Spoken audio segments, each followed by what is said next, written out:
Recording in progress.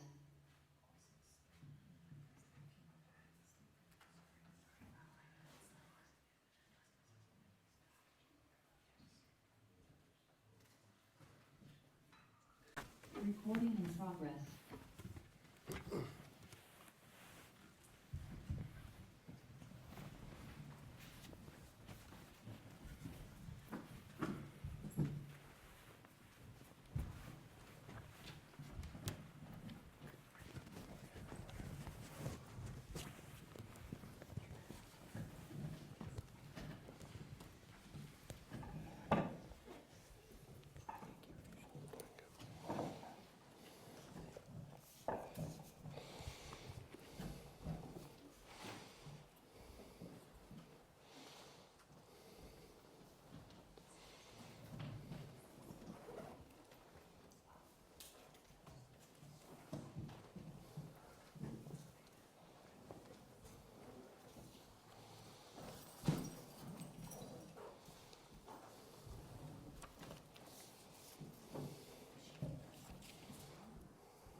We'll see. It's easier for you. You have one off. If you're not able to hear, you let We'll me know. see. Okay, then I put here. Leave it there and see what happens. Okay. If you knock into it, it falls over. That's a different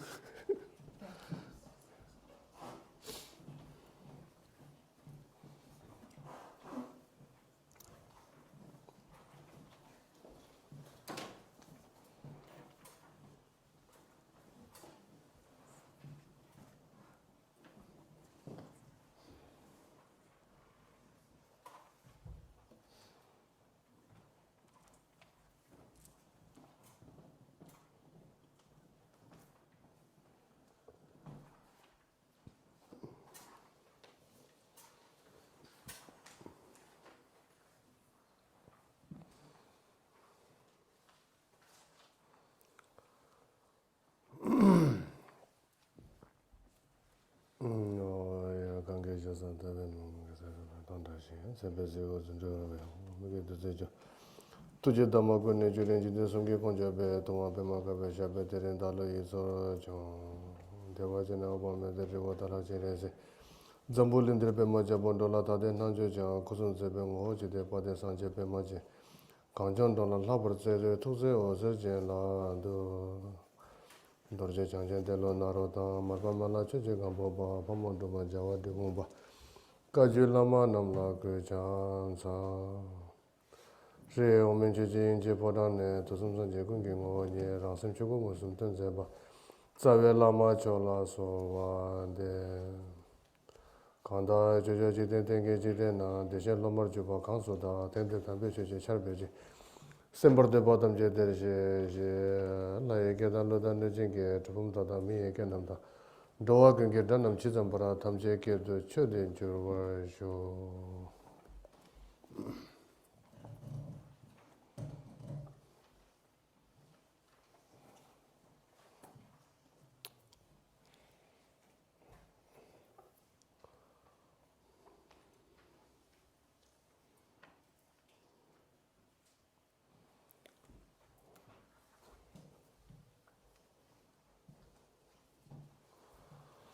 So,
Okay.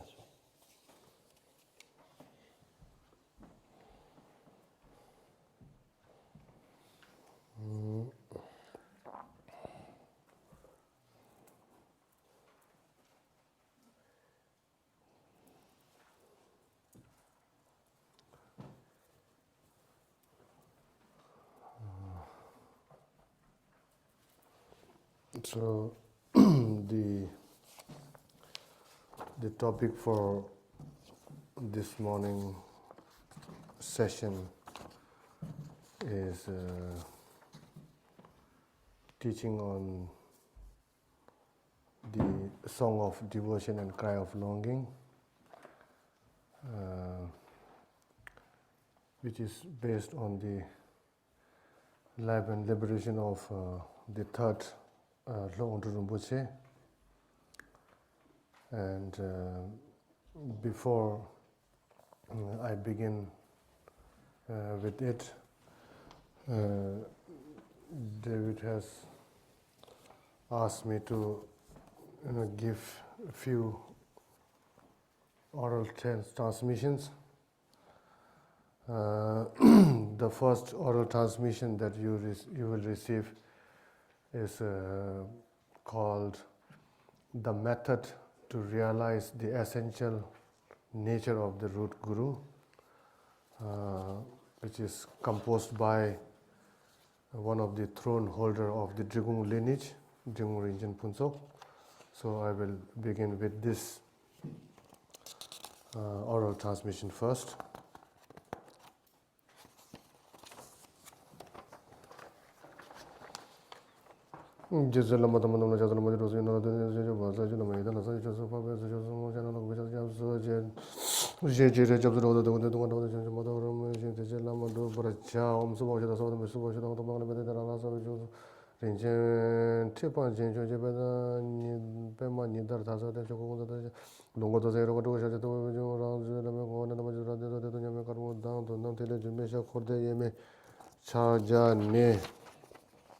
Nanse non doje yeji be yundun sebuze taje wondo doje cholon tawa tampogo redom da doje jensi ji nyamni tekar zen toje woda sebudo gyuden jezo ben jezo teba konde shamga la telyo paden tango je temen zeno tinge po korde jenzo rujo temba minyam la konde renje sege hari je nala je me ko juma da bochi jiwo de modo ga kola be modo je da reje jara lai bo ma hung da so ha ne kamaten se jango de jeringa yavindo semba semba modo go je bela go dan so ne bo to je Yongzo debe danyi to nele oze nam te Kozon to yon tene je zao jebe lama da teko jude shiye la chocho sume soto je Namka kama jene tere kun debe danyi jo kange teke tenye ke jene chamo kalam rejete poko tenye bela to jene sote kone Chepe mendo ngo jete rizin konglo tabe jo daso kamsum sem jen ki lunga iji mikina Topshi kone shaji don korde to su sa jeba geyo sola je ra dogo tabe to jene Yongzo nije tamso jiji tabe chocho ko sunse teme teme to ransho tena chingilo Dome kuro shinse so game sa so longcho ko nisen teme teme to ransho tena chingilo Ranshe londo tar chin so cho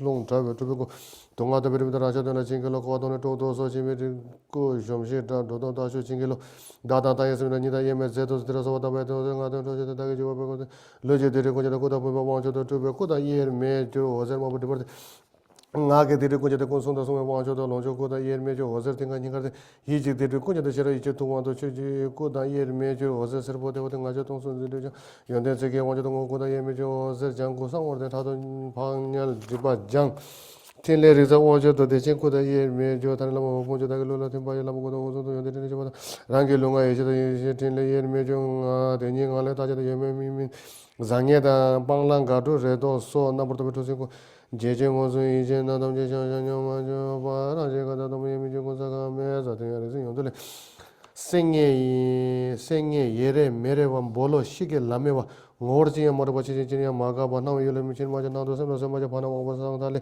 chodo loja chembonga mi de mebar jen la nge ramba shu de bole nyoba mebar de tole jinja talwe chen ne shito tele chige nga tangbo yelu nga doje dage jeso yani cho yangza lam go be gewa kange do ko sang ko ba top jor che Teta dala de lama lam dubena jo junche dinni ngonja lese miwa namka yeku be sheba chidara di jijin dirko ba ko chala nu la ma chide Zuma dawa sonje dawa sonje chidu ben yamne de ben chado mo do wa me sabade yadu kun tese la ran khansa yang ko ke yang se chebe ne cho home de digun chara ra de jar wa so.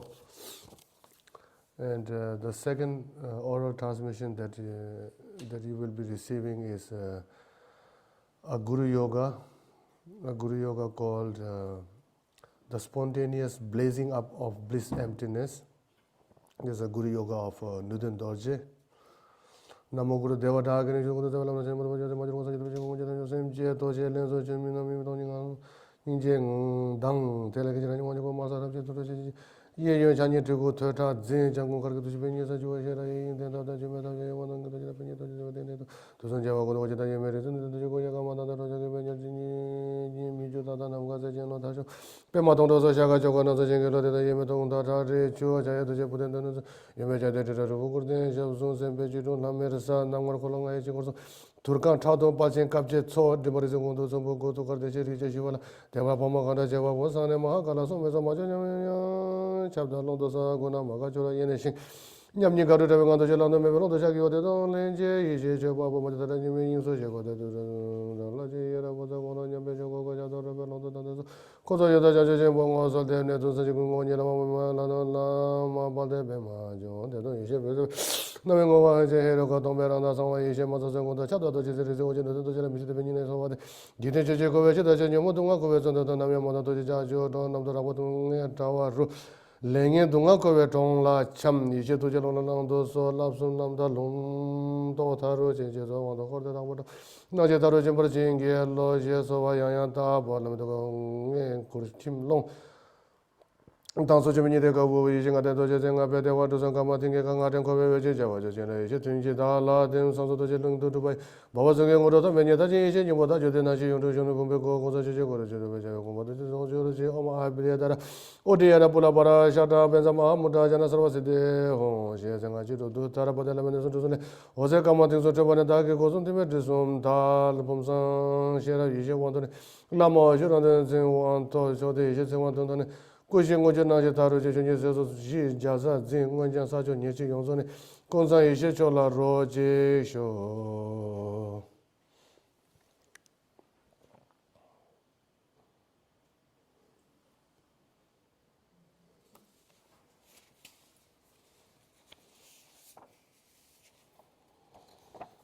那时候不就是那那我觉得我这是那做，大家想起来就是这些，那是什么年过吧？我这路东，我这路不什么中，啥别上山那我叫我那这工作这边就是像东面去了都说话的，台湾的这边就是到往给手上下的这些的，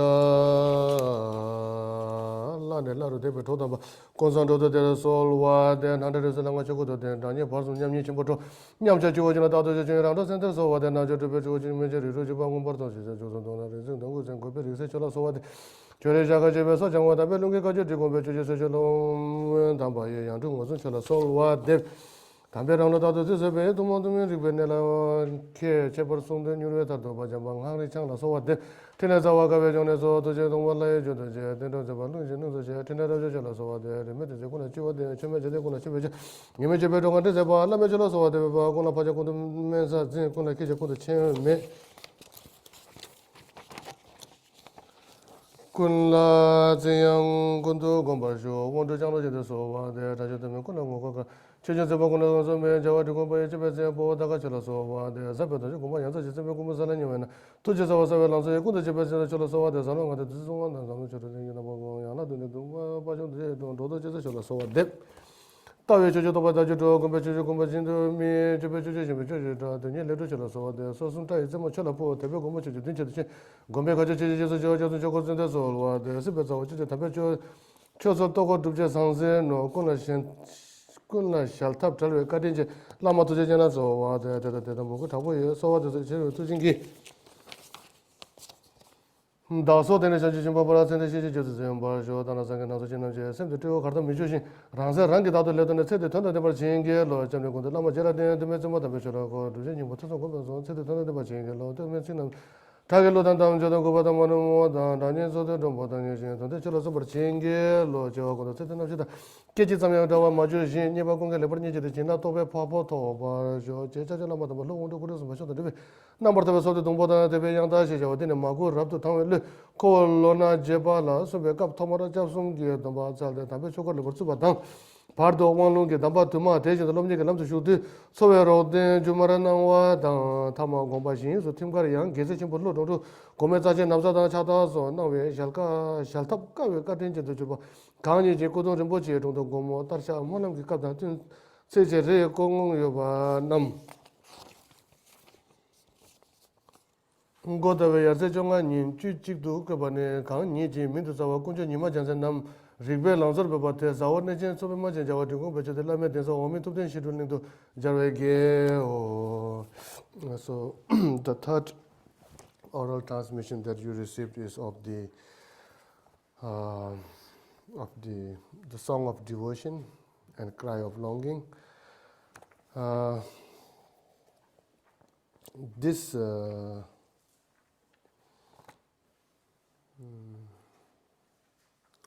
this song of devotion is a composition by one of the grand abbot of Drigung lineage. There are two. In Drigung there are many abbots. There are, I think, around more than 100 kempos. And there are two grand abbots. And so this song of devotion is composed by one of them. His name is Khenchen Nyima Jansen, who also happens to be from our monastery in Tibet.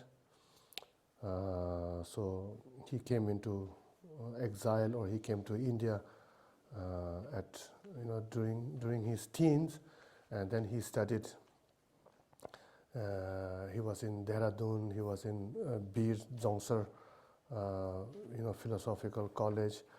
And it is there from where he learned, all the 13 volumes of philosophies. And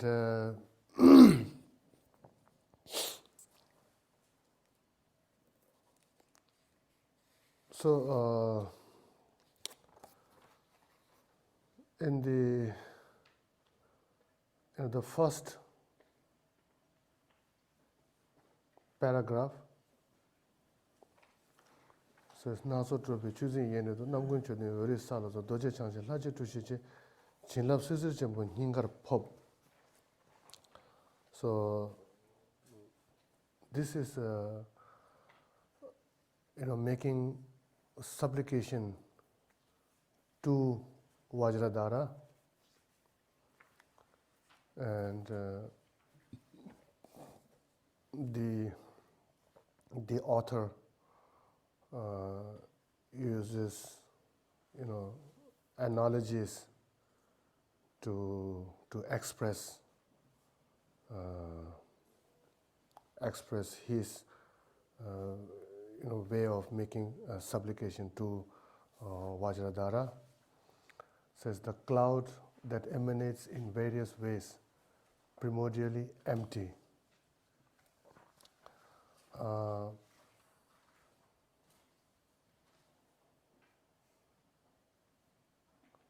The cloud that emanates in various ways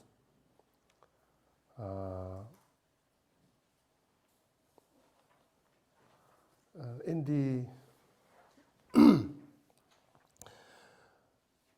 the essence of Vajradhara,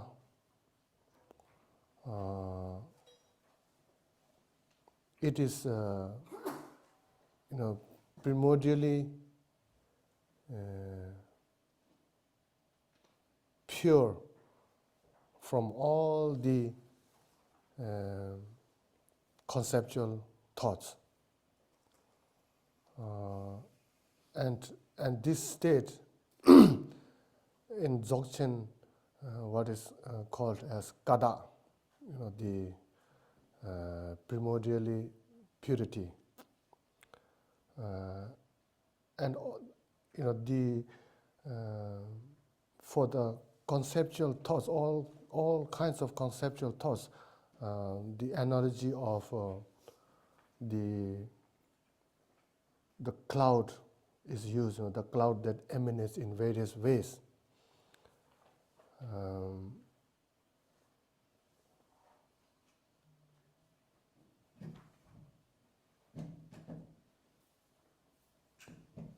So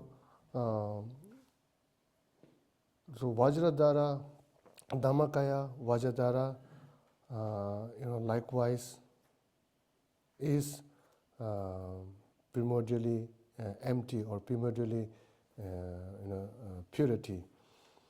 And the second sentence is endowed with all supreme aspects and perfected in the lucid pattern of light. So the Dhammakaya, Vajradhara, when said it's Dhammakaya or emptiness, it doesn't mean that it is empty of something, but it has this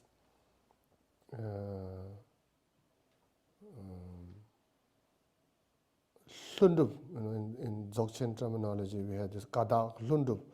Hlundup is, I think, spontaneously present, the spontaneously presence in it. So that which is primordially empty is the original purity or the primordial purity, and Namkun Chogden, endowed with all supreme aspects, is the Hlundup, the spontaneously present Kadak Hlundup. And this, the endowment, endowed with all the supreme aspects, is referring to the qualities, the supreme qualities of the Buddhas. So there are these 10 the 10 powers or the 10 strengths of the Buddha's quality, and also the quality, other quality is the 4 fearlessness. So it is endowed with these qualities of the Buddha, and these qualities are like the lucid pattern of light.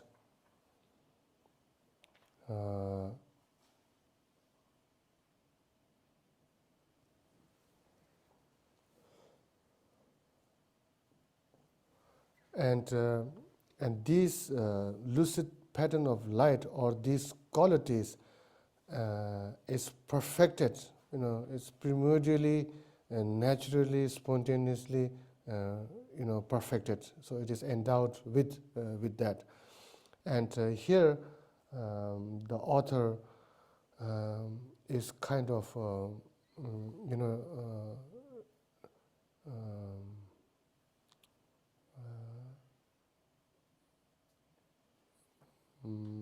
how do you say this?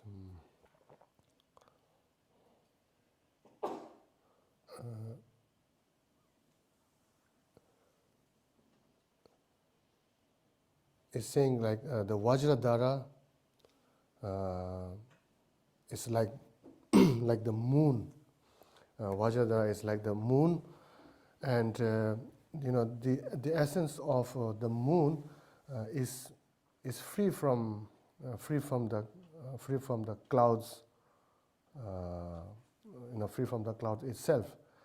And so similarly, Vajradhara, its essence, is free from all the conceptual thoughts or conceptual gathering or scattering.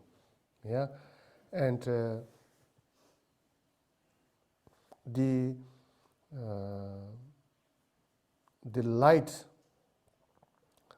rays of the moon and um, the appearance of the moon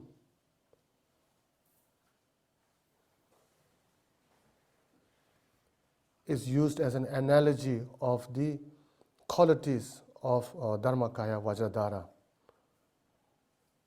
And this quality of Vajradhara is primordially perfected, similar to the light rays and the appearance of the moon, being primordially perfected in itself. So,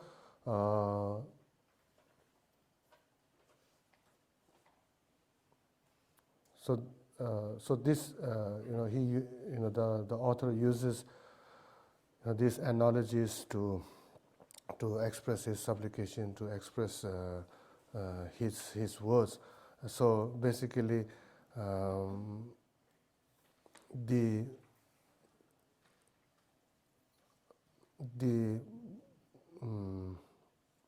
the qualities of the Buddha's body, speech, and mind is primordially perfected in Vajradhara Dhammakaya. Then second, the third, Vajradhara, the great ground of emanation of 100 devas. So, Vajradhara, there are these hundreds of mandalas. Each mandalas have the different deities, peaceful, wrathful, semi-wrathful. So there are these hundreds of deities, but the ground of the deities, from where it emanates, is none other than from Dhammakaya Vajradhara itself. It says the last sentence, Jinlap Suzar Chembu Ningar Pop, endowed with the soothing moon rays of blessings descend into our hearts. So this is the supplication that he is making. Moon in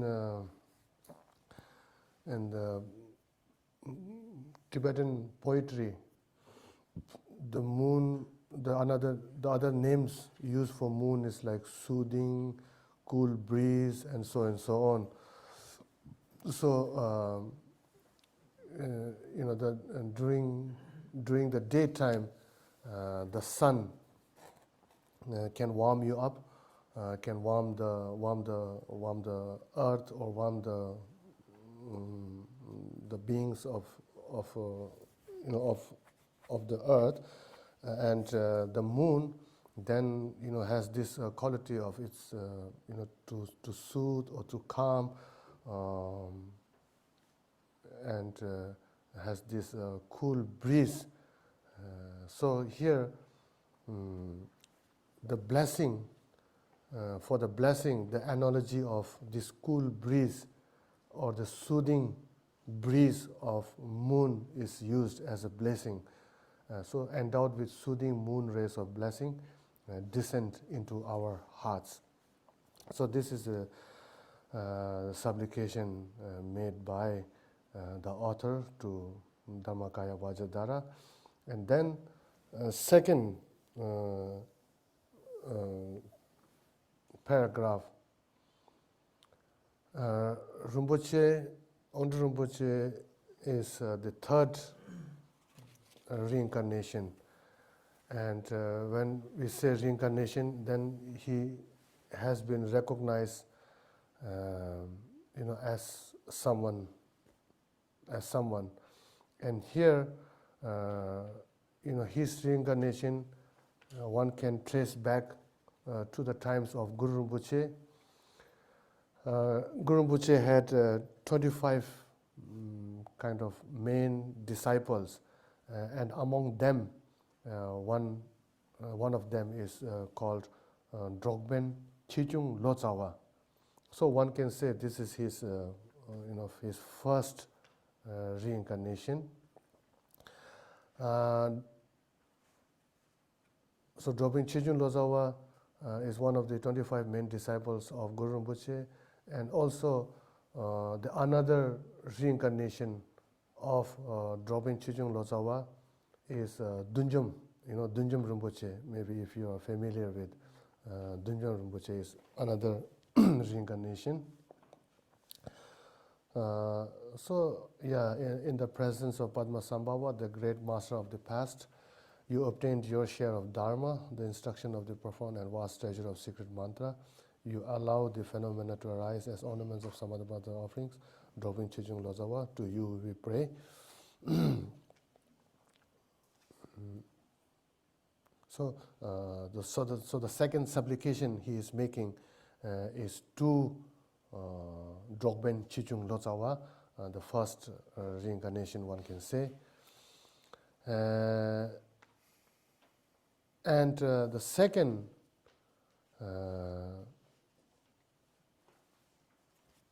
chapter is he is making supplication to Kunzang Drodul.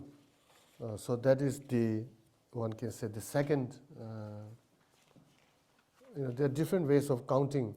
Sometimes one counts from Drogben Chijung Lozawa, then it is second. Sometimes they don't count Drogben Chijung Lozawa, then this is Kunzang Drodul is the first in line of reincarnation. So whichever way doesn't matter. So anyway, Kunzang Drodul was recognized as the emanation of Drogben Chijung Lozawa, and Nuden Dorje,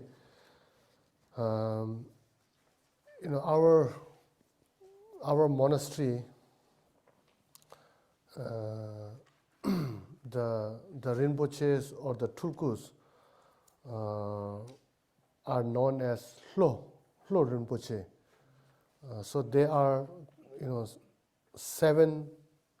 Currently, the reincarnation is the 7th reincarnation of the Hlo Tulkus, and the 4th reincarnation is known as Nuden Dorje. And from Nuden Dorje, he became very well known because of his mastery in almost all aspects of Dharma and everything, and mainly because of all the treasures that he revealed, and from there, people of mainly from the eastern part of region or within Drigun lineage, not only Drigun lineage, also the Nyingma lineage came to know about Nuden Dorje. And Nuden Dorje, he had 2 brothers, elder brother and younger brother. So his elder brother was recognized as the emanation of Drogben Chijung Lozawa. So this is his second reincarnation, or the first reincarnation. And there is not much of detailed history of his life. The only thing that is recorded is that all his life, up until his death, he was in retreat. He was in solitary retreat, and that is all. His history. He didn't go there. He didn't go there. So there's nothing to write. So, so he was mainly in one place. So maybe because of that, he was doing solitary retreat. So there's nothing much about his life story. And then, the 4th chapter, Choying Rangdol, is the second reincarnation. And again, same with Choying Rangdol. All his life, he was in solitary retreat. The first reincarnation was also in solitary retreat. Second was also same. All his life he was in solitary retreat, and both of their bodies were, mummified and kept in a stupa. With the first one, also with the second one, because they were considered lamas that who can attract, who can magnetize, fortune, auspiciousness, well-beings, and so on. So they believed, and they did not cremate it. Normally, lamas, when they pass away, most of the time we cremate them, but they were mummified and kept in the stupa, so that the monastery and the surrounding places of the monastery can benefit, can not lose what they have. So this is the second reincarnation, Choying Rangdul. And then from fifth chapter, the fifth chapter is is describing about the family where he was born. Rinpoche was born to a Ponpo family, and not just like ordinary Ponpo family, but this family was considered from the noble lineage of Pon.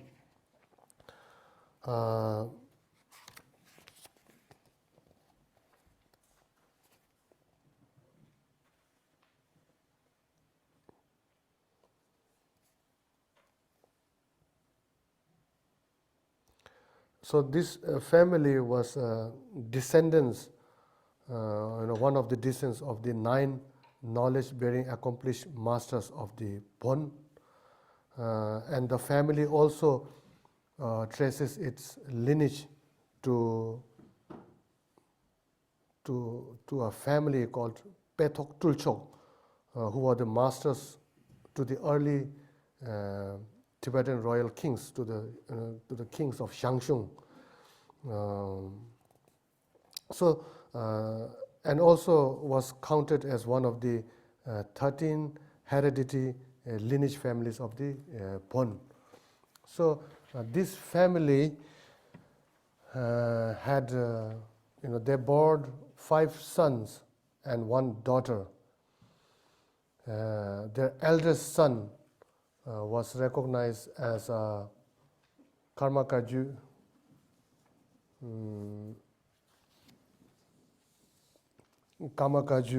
Lama, and when he was recognized as the Kamakaju Lama, then they moved from their original place to the nearby monastery of their eldest son, who was recognized as Kamakaju Tulku, and it is there where their family lived for. And they did not return back to their original place. So their first son was recognized as a Kamakaju Tulku, and the second son was recognized as a Ponpo Tulku, and third, the middle one was Ontul Rinpoche.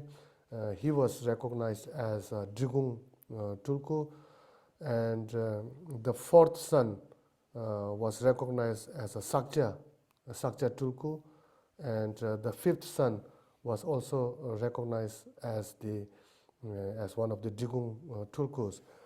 So out of 5, the three brothers, they took up the responsibilities of becoming a Tulku, but others too, they kind of decided to live their life as a lay person. So this is the family where he was born, and the 6th chapter is making supplication to Ontul, who is the reincarnation of the successive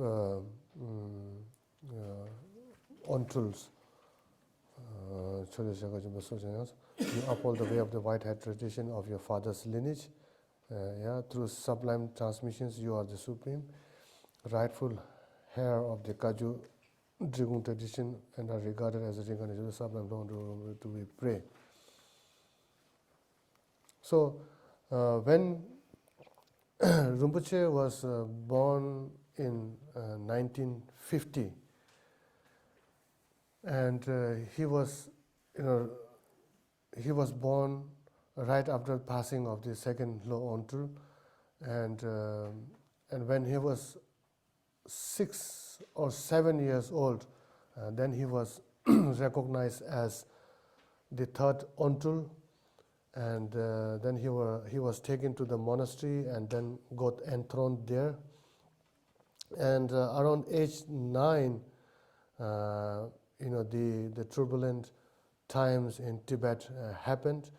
The People's Liberation of Army, invaded Tibet, and then Rinpoche had to come into exile, not with his family, but with one of his teacher. Rinpoche, before escaping, his mother fell sick, and she passed away. So Rinpoche went. He was around 9 years old, 8 or 9 years old. He went to attend the funeral of his mother, and where he performed the last rites of his mother. And before returning to the monastery, the news came that the PLA, People's Liberation Army, had already reached our monastery, and so his teacher and the elders there advised Rinpoche not to go back to the monastery, and instead of going back to monastery, to try to escape from this place.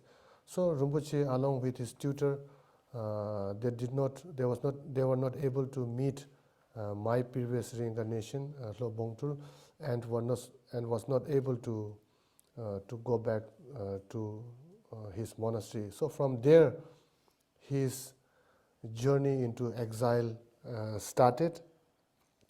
So when they start their journey, there were around more than 100 people who were with Rinpoche, and they started their journey. So first, maybe they thought they go to Lhasa. Maybe it's a central Tibet. It's more peaceful there. So they started their journey along with the hundreds of people. And before reaching Lhasa, then they came to know that Lhasa has already been taken by the PLA, and so then of course it would make no reason for them to go to Lhasa. And then from there they went towards more western, more to the west of Tibet, to the direction of Mount Kailash. And so during this journey, Rinpoche, himself has said that Rinpoche and the group encountered, the army about 4 times, and what they would do is, daytime they would hide, behind or beneath, big rocks, trees, whatever they can find. So and during the night time, then they would walk. So during the whole journey, they encountered the army 4 times, and each time they were like gunfighting. In Rinpoche's group, there were some of them with guns and ammunition, but they were like very old style guns, the powder, where they use powder as the ammunition. So there were few of them who had these guns, and what they would do is, those who had guns, they would try to resist the army, and the rest of the group, the older ones, kids, along with the ladies, they would then try to try to escape. So this happened, around 4 times, and so each time it was, kind of a narrow escape, and Rinpoche was only like 9 years old at that time. And I remember Rinpoche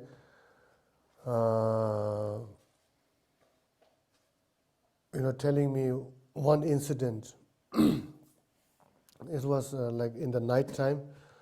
Rinpoche and they were all kind of resting and trying to go to bed, and suddenly they heard sounds of marching, and the army, somehow they knew that there are some people kind of hiding in this direction, and then they shouted with a firing the ammunition. They shouted, and Rinpoche was saying that our people was so stupid that they shouted back. They should have stayed quiet, tried to hide, and they shouted back with anger. Come on, and then they fired back. And then Rinpoche said, then the army, they started firing so much with their machine guns, like they were raining bullets. And as I said, it was pitch dark. And when they started, showering bullets, when the bullets hit the rocks, the boulders, so on, the sparks, lightened up the ground. And then through this, then Rinpoche said, he was able to see the ground and he was able to navigate from this. And somehow, Rinpoche, and of course, during these 4 times when they encountered the army, many of them died, and many of them also got separated, and they were in other direction. Rinpoche were in other direction, and so Rinpoche, when he started his journey, he had few belongings, but during these 4 encounters, the most important thing was that comes to his mind was to save himself, and in this kind of process, then he lost whatever he had with him, whatever he could carry. He lost everything. So there are these stories where in Western Tibet is very plain. It's like almost like semi-desert. Very rare to find something to eat, and so on. And so they face lots of hardship, and it took them almost 8 or 9 months from where they started up till Tibet and Nepal border, because they did not try to escape directly to the border. They thought maybe go to Lhasa better. Then from Lhasa they went to Mount Kailash, and so on. So it took them around 9 months to finally reach the Nepal border. And when reaching Nepal border, Rinpoche said he had this sense of big relief, and contemplating that that he could have died in one of those encounters, but he is alive, and he was able to make through this difficult journey. And I remember Rinpoche saying that when he reached the border, he had nothing with him. The only thing that he had with him was his stomach. So that was the only thing that he brought along with him. So there was nothing else. And then he reached the border, and when they reached the border, they were only, among all the hundreds of people they were with him, there were only, I think, around 10 to 15 people with him. Many got killed, many got separated. And then in this border I'm referring to is in Mustang. And there, there were number of Tibetans who had already escaped from Tibet, and they were kind of camped. They were camped there. And there, then Rinpoche met his elder brother, Phaya Rinpoche. And his elder brother, the Kamakaju Tulku, he was able to bring around 10 to 15 horses of belongings with him. So they did not encounter any army, and they were able to make this safe passage. And along with him, he brought all the ritual instruments of his monasteries. The brocades, the bell damaru, the long horns, short ones, everything he was able to bring them. Not only one, but he was able to bring pair of each with him. And Phaya Rinpoche, gave some of instruments to Ontul Rinpoche, because if you are a carpenter, then you need the carpentry things. Yeah, only then you will be able to make your livelihood. So for a Rinpoche, this is our this is our tools. So Phaya Rinpoche gave Rinpoche some of the Dharma instruments, and that time there were no texts. So there were some elder monks who had memorized some text and who can recite it, especially Poa. So Rinpoche wrote down on a piece of paper Poa practice. He wrote on everything, and then he would go to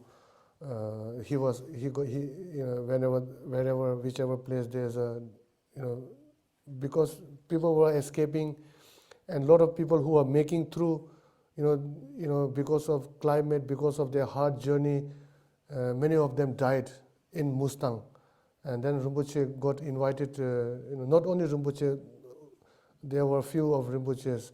So whenever they have someone died, and they would call these Rinpoches to perform the last rites or to perform Poa.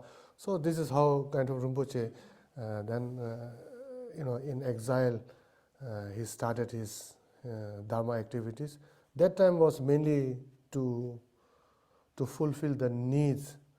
Yeah, what your empty stomach needs is some food. So to fulfill that, then Rinpoche started to do Poa, and also then his teacher would take him to the local village house, and then he would shout from the gate, "Oh, so and so Rinpoche is here with me. Do you have anything to offer?" And of course they knew what was happening, and then also they were Buddhists, and they had some faith, and then they would offer rice, tsamba, barley, whatever they could offer, they would offer. And so this is how, and Rinpoche spent almost around 2 years, around 1.5 to 2 years in this area. He was invited to various homes to perform different rituals, pujas, and so on. And then from there, then they started their journey towards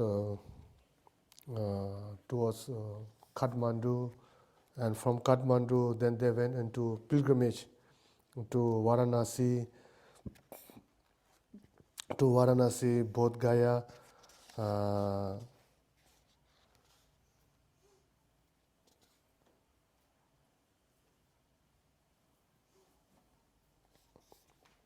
So in the border in Mustang, it's not only the eldest brother, he also met with his other two brothers, one who was recognized as Pompo Tulku and the Sakcha Tulku. So they were, he met three of them there. And so they started their journey towards Kathmandu, and from Kathmandu to Varanasi and Bodh Gaya. And it is in Bodh Gaya where he met his father and his youngest brother. So also Rinpoche has this story, when traveling, he and his teacher did not have any money with them. So what they would do is they would, in the train stations, they would, sit in the platform, and Rinpoche would start singing. Of course, he didn't know any songs, but he would, sing the prayers that he had memorized during his during his time in the monastery. And then he, of course, he was young, he has good voice, and then he would sing these prayers, and then there were like passers-by, and they would, give him 1 anna, 2 anna, 1 cent, 2 cents, and so on. And so this is, how Rinpoche, one can say how he was kind of begging so that he and his teacher can go on to pilgrimage, and not only go on to pilgrimage, and also were able to purchase foods and so on. That time lodging you don't need to pay, because you would sleep anywhere, wherever you find a shelter, and you would sleep there. And of course, then you only money that you need is for buying food and traveling. And somehow, after making this pilgrimage, then they heard that His Holiness Dalai Lama has already was able to reach Dharamsala safely. And when hearing this, then Rinpoche, his teacher, they made their journey towards Dharamsala, and it is in Dharamsala. Then they had an audience with Dalai Lama. Rinpoche himself has said, he traveled Dharamsala and had my first audience with His Holiness the Dalai Lama. His speech, like a life breath of air, provided much relief and deeply touched my heart.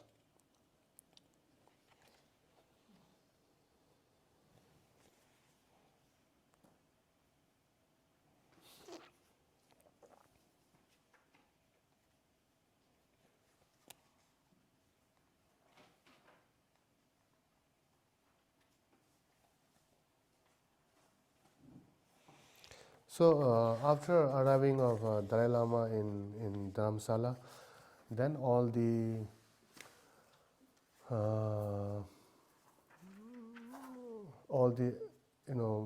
aristocrats, the senior aristocrats, they kind of formed an administration to manage the refugees, and with the help of the Indian government. Then they were put into labor, not forceful labor. Of course, they needed something to eat, they needed money, and so they were put into road construction labor. And most of I don't know if some of you know these places like Manali, Barod, all up the way to Ratang. They were all made by Tibetan refugees.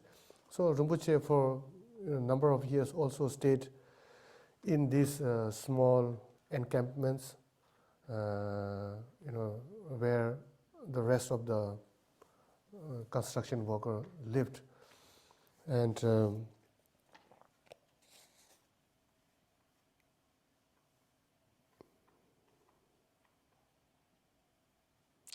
so it is there, he met one of his root guru, who is a great accomplished female master known as Digung Khando. Digung is a place, it's the name of an area, and in this area there is this place where there is a hot spring, and it's also considered to be a sacred place of Guru Rinpoche, and it's also the place where many of treasure were revealed. Dharma treasure were revealed from this place, and also Yangzab, the profound intent of the sublime path. All the cycle of teachings were revealed from these places, and this place, there is this Khando, Digung Khando, kind of spontaneously, kind of naturally being recognized. It was not as if Lama says, oh, you are the Digung Khando, or you have been recognized as Digung Khando. Kind of naturally or spontaneously, she would get recognized, not by a single person, but the whole community group, which is kind of very unique. And then, after her passing away, then again there will be this, female, practitioner, teacher, who was then recognized, kind of mutually, almost by everyone. So this was one of them.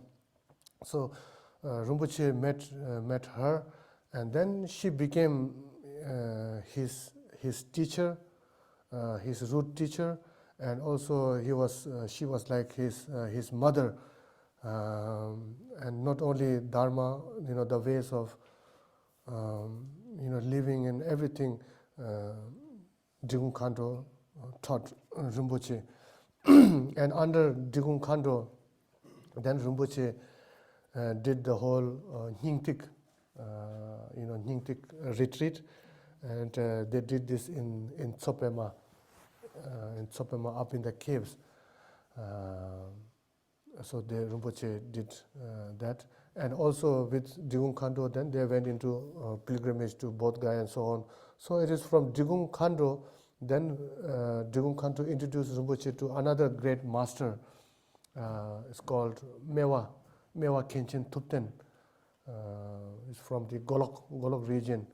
So again, one of the root guru of Ontul Rinpoche, and from him he received many Nyingma teachings, and he studied Buddhist philosophy and so on under him. And later he was able to, he was in Tsopema. Of course, he did his retreat in Tsopema, and he always saw this place, which he really liked. That time he had nothing, but he always had this desire to, to somehow, it would be wonderful to have this place. This place was like not like today. It was like completely empty, and in the middle of the property there was this single house, and this house had windows with earlier times. Even nowadays in the church, you have this colored glasses. And Rinpoche was like so fascinated with this colored glasses, because in Tibet you don't see glasses, let alone colored glasses. So it was very fascinating. Night time, the family would turn on their lights, and he could see the colors, and he was like, oh, what if I had this house and this land. And later, then when he was around 17, 18, maybe around something like that, then he first traveled to Ladakh. And Ladakh, there are many Digung followers. There are like big Digung monasteries, and also many small monasteries, and there are like villages, many villages, and they are like followers of our lineage, Digung lineage. And so Rinpoche went there, and then he met again one of his root guru, Togden Rinpoche. It is from Togden Rinpoche. Then he received all the Digung, most of the Digung empowerment teachings and so on. And then Rinpoche again also went to this, to these families wherever he was invited or called. He went to these places. He added to their needs and so on. So Rinpoche, I think went to Ladakh during those times 2 or 3 times, and so he was able to, save some money. And in his last visit to Ladakh, I mentioned during those times, on his third visit, then he somehow met with the owner of this land, that he saw in Tsopema, and then they talked, they negotiated, and then Rinpoche, he had some money, and he paid him, paid the owner, cash right there and then. And then Rinpoche said, he was so happy, so full of joy. And when he returned, then he was at this place, and then he could say that this is my place, because since the age of 6, he had nothing. He had to live behind his house, not house. That time we lived in tent, but this is what they had. He had to live behind his family. He had to live behind his house, and he had nothing. Monastery. In the monastery, he was only able to stay around a year or so. Then he had to escape, and he had nothing. So finally, owing something was kind of a big achievement for him. So from there, then the development of this property started. Rinpoche first started building the monastery, because that time our monastery in Tibet got completely destroyed. Many of the monks, they got killed. Many of the monks, they got scattered. And one main reason why the army came very heavily down on our monastery and its subjects was that my previous reincarnation, he took up arms, and he joined the resistance group, and he was fighting this guerrilla war with the army. So not only him, there were many Khampas, people from eastern Tibet. They were putting up this resistance force. So he must have fought for a number of months. And when I first time went to Tibet, there were some elders, some very old people who were with him, during their raids, during their gunfights with the army, and they recalled that my previous, he was fearless, and also his shooting was very, very good, right at the point, and the army would fire at him, but it seems that bullet would not pass through him. And night time, when they had to take rest or sleep, and Tibetan people, what we have is we call the chupa, a big one-piece cloth. During the day, we tie a belt around. We tie a belt around it and make it as a dress. And during night time, we untie the belt, and then use it as a blanket and sleep like this. So one of them recalled that my previous, when he took out the belt, and the cloth that he was wearing is like an overcoat, and when he opened and when he would shake, then bullets would fall down to the ground, and they were sure that due to his protection or due to his realization, whatever, bullet would not go through his body.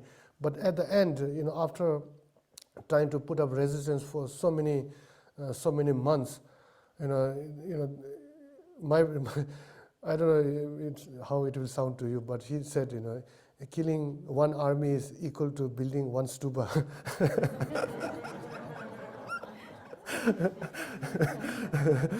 So the Khampas were very excited. Yay! I'm going to build a stupa. So no, mainly not because of out of sheer anger towards any individual, but it was mainly to the motivation, intention was to mainly to protect dharma. So this was the main motivation of it, and so of course after putting up resistance for many of months, then he realized that no matter how much we put up resistance, if you kill one of them, there are like tens of them coming on, and then he somehow thought that this is kind of is more than benefit, is now causing more harms. And then finally, the people who are there, people who I met, they said that then he took the bullets. So this time he was, surrounded.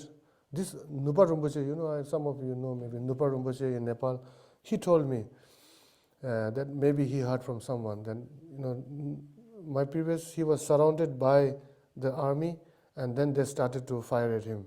And then this is when then he took the bullets, and then he passed away. And after passing away, the army, dragged his body to the courtyard of our monastery, and then they were, kind of stomping with their feet, and not, they summoned all the villagers, all the people of all the community of our monastery. They summoned, and in front of them, they were, stomping on their feet and like dragging his dead body, just to kind of demotivate these people, because they had so much faith in the monastery, in the Rinpoches, and so on. And so these things happen.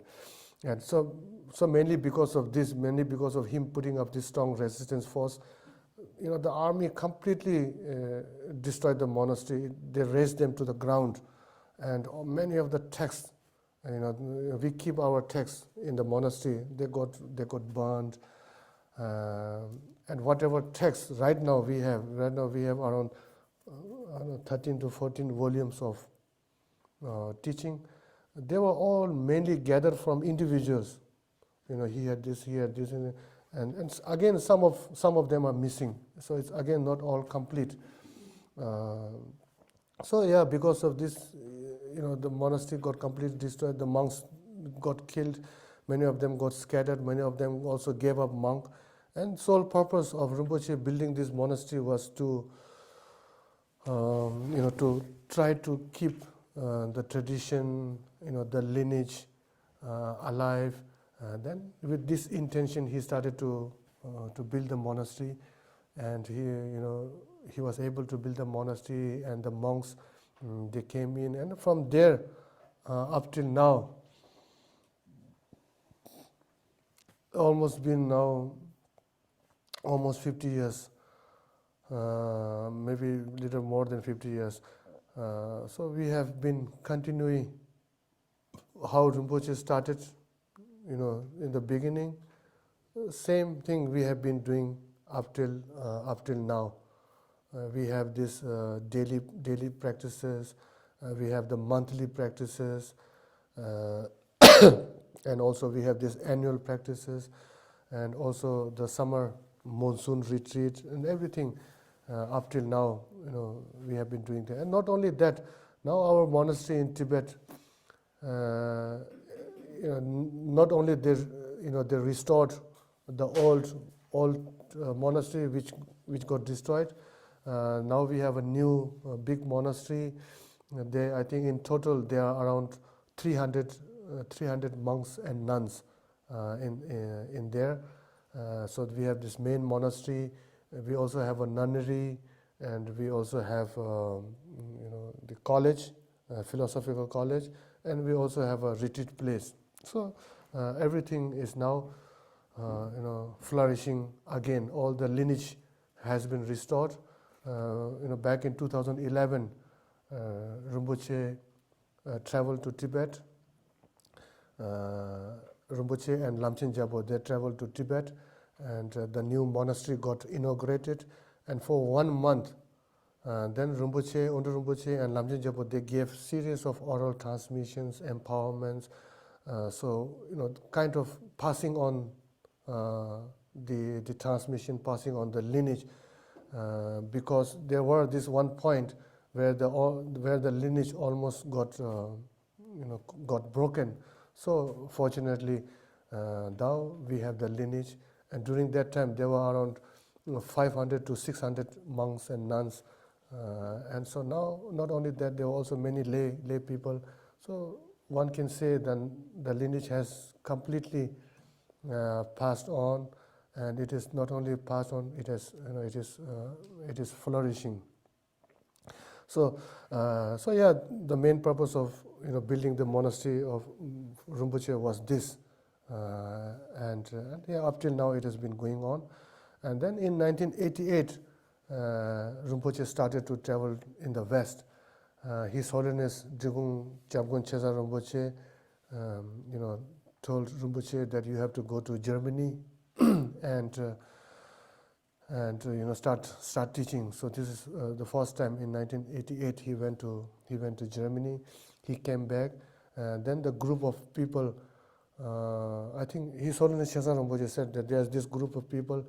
You have to give them the essence of Mahayana. So for 5 years, each year for 1 month, Rinpoche gave these teachings, and so this is then where he started to travel, and he started to travel not only Europe, then later to United States and also other parts of the world. So this is where his Dharma activities in the West he started.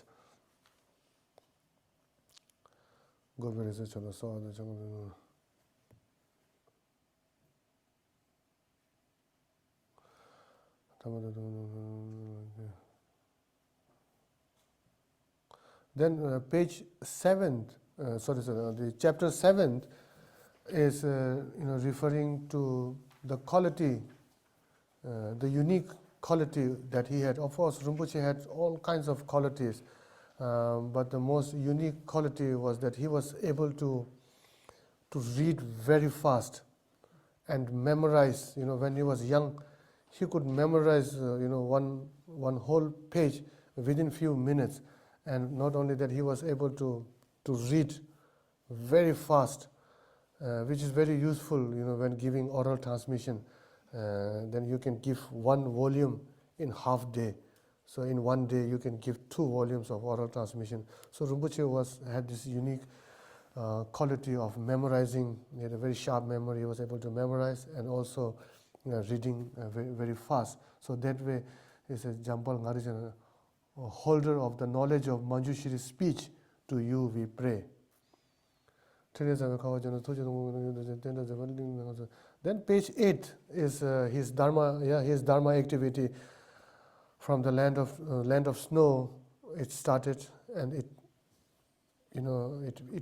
kind of prevailed over all for all the 5 continents. Tinle Rabje is Rinpoche's name that he was given upon ordination. Tinle Rabje means fully developed enlightened activities. And then page 9, not page 9, chapter 9, Rinpoche had, Rinpoche was, nowadays, not nowadays, we have this term called Rime, non-sectarian. Yeah. So Rinpoche was non-sectarian because he had received teachings from all the masters of the 4 schools.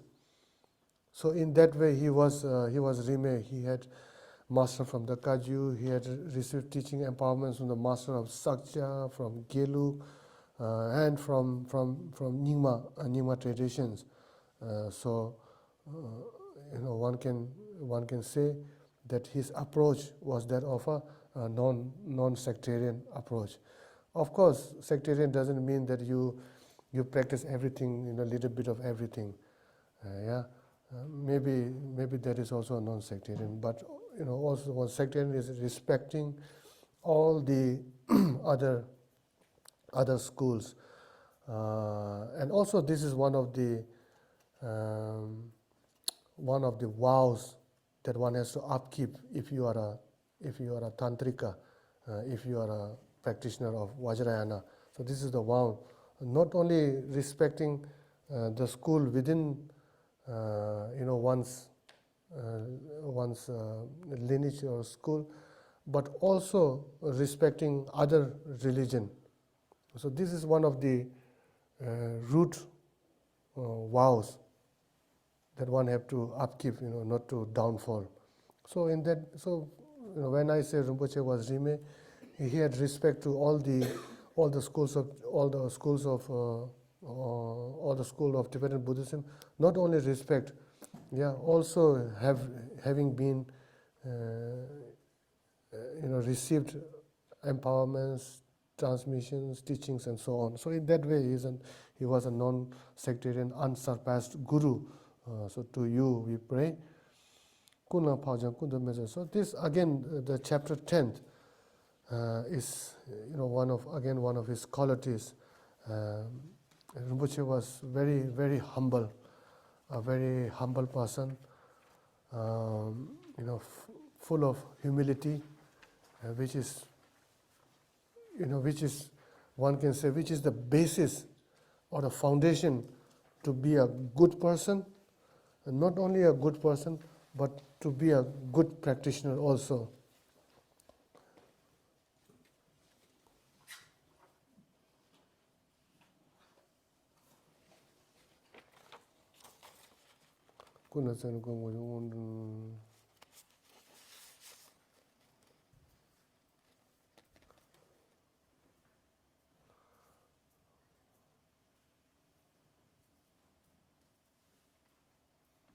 So, Ontul, with your hair in a ponytail, to you we pray. And then 11th chapter is again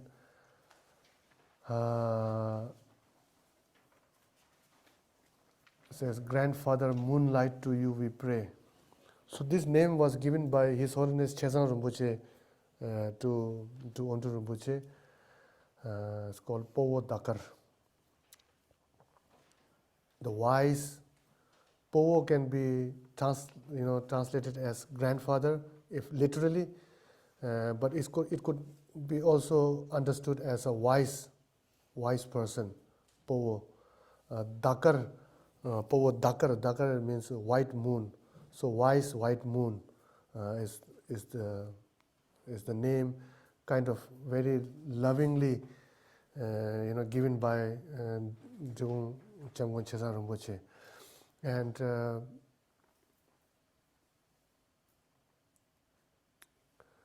so this is not coming from Rinpoche, but His Holiness Chezang Rinpoche himself has said that Ontul Rinpoche is like a mountain. It's like a mountain beneath the ocean, which is his faith towards me, his dedication towards me is unshakable, and his nature is like that. He is unshakable in his principles, in his faith, and so on. And Ontul Rinpoche, His Holiness Chezang Rinpoche himself has said that his dearest friend, in terms of the samaya, in relation to a guru and student, is the strongest with Ontul Rinpoche. So he has this very unstained, unbroken samaya with Ontul Rinpoche, and they both had this very strong relation, which I myself have witnessed. I know Rinpoche normally is not a person that would when meeting someone he would laugh or bow down so much. The outer appearance is nothing like that, and he's also very bold. He can speak up front and so on and so on. But when he is in front of Rinpoche, he is in front of Chezang Rinpoche, then he becomes like a mouse in front of a cat. It's like very timid. I found it very kind of interesting when I first noticed that. So he has this very strong personal spiritual relationship with His Holiness Jigme Chamgon Chezang Rinpoche. And page 12. And sorry, page 12. I keep saying page 12. Chapter 12.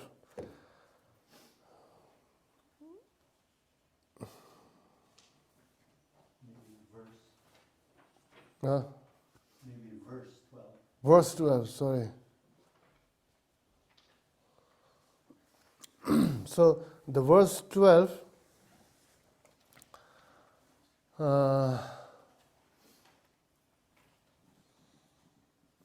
is regarding Tamcho Gongpa Yangzab, or the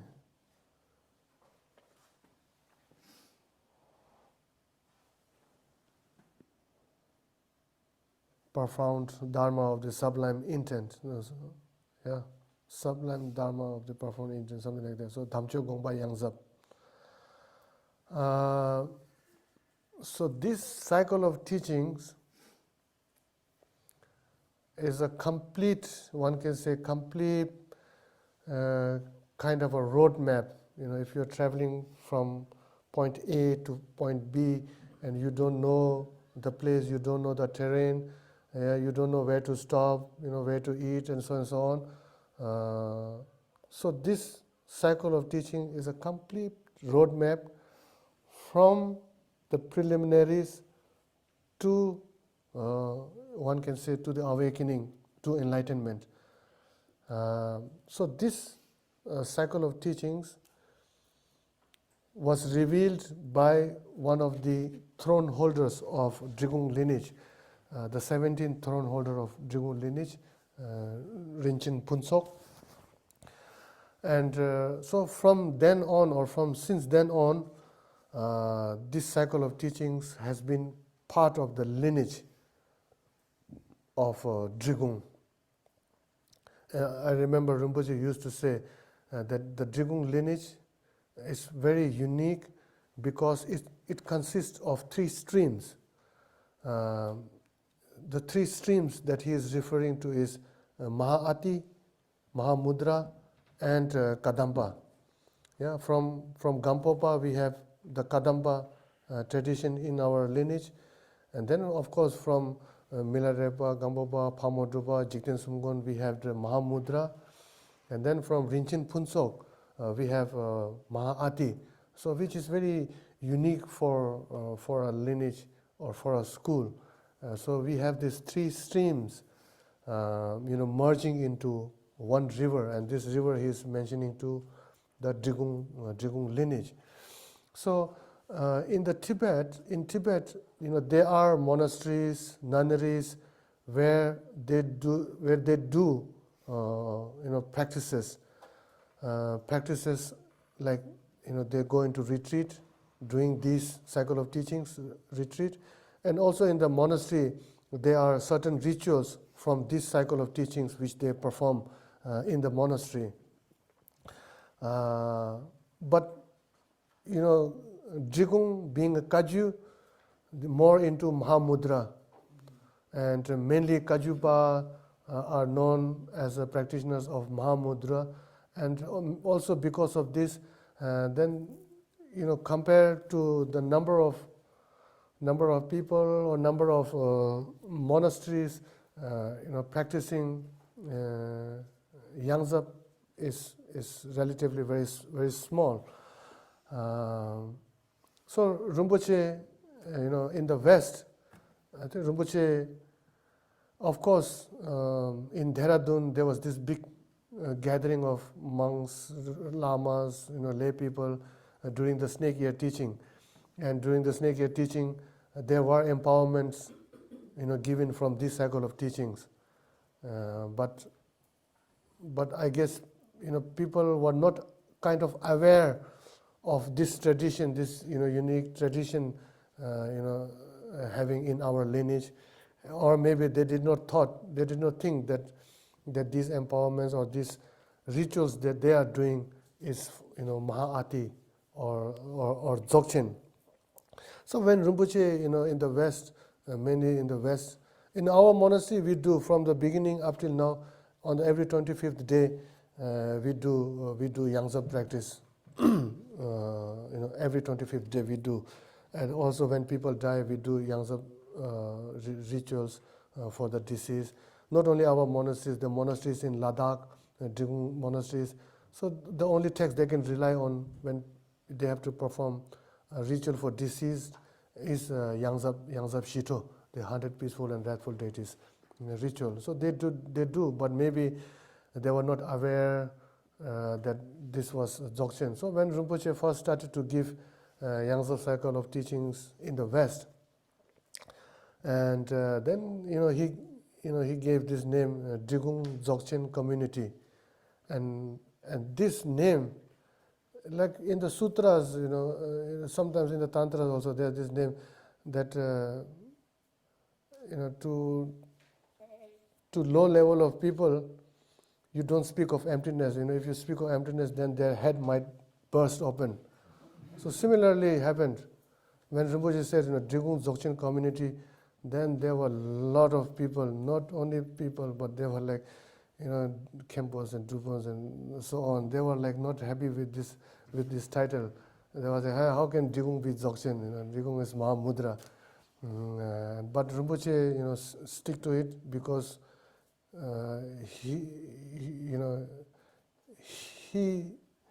it's not that he believed in what he was doing. He knew that what he was doing was right. And despite all the things that happened, some of you will know, some of you will not know. I will not go into all the details, and which basically, it's everything happened out of sheer ignorance or awareness towards this cycle of teachings. But Rinpoche, he can, despite everything. Also, Rinpoche kind of also got outcasted from Drigung for some period of time, I would say. But now, those lamas who are kind of against everything, now they are giving empowerments, from Yangtze cycle of teachings, and adhering to the needs of disciples. So now they are doing, and not only that, there are now many students in the West and also in the East who are doing practices from the Yangtze cycle of teachings. And in one way, Rinpoche kind of reintroduced, like David put up this title, a revival of Yangtze. So a revival of Yangtze happened that time. Yeah, when Rinpoche started it. It really not only revival of Yangtze, it opened the eyes of other Digungpas mainly. And so this is how Rinpoche kind of revived the tradition of Yangtze. And now also not only that, in Tibet, Bongdu Tenzin Nyima Rinpoche, one of our Rinpoche, he, in our monastery, especially in the nunnery, they do 3 years retreat based on Yangtze cycle of teachings. And also he goes to other monastery, such as Gar monastery and other monasteries, to give Yangtze, especially Yangtze cycle of teachings to them, and then they also go into this 3 years retreat and so on and so on. So one can say that Yangtze, the lineage of Yangtze, if not flourishing, it is very much alive, and there are many practitioners who have received the complete transmission, and there are also many who are engaged in the practices of Yangtze. And also I think the revival of Yangtze is, one can, if someone asks, what is the legacy of Rinpoche, I would say, the revival of Yangtze, in the exile or in the West, is Rinpoche's, one of Rinpoche's legacies.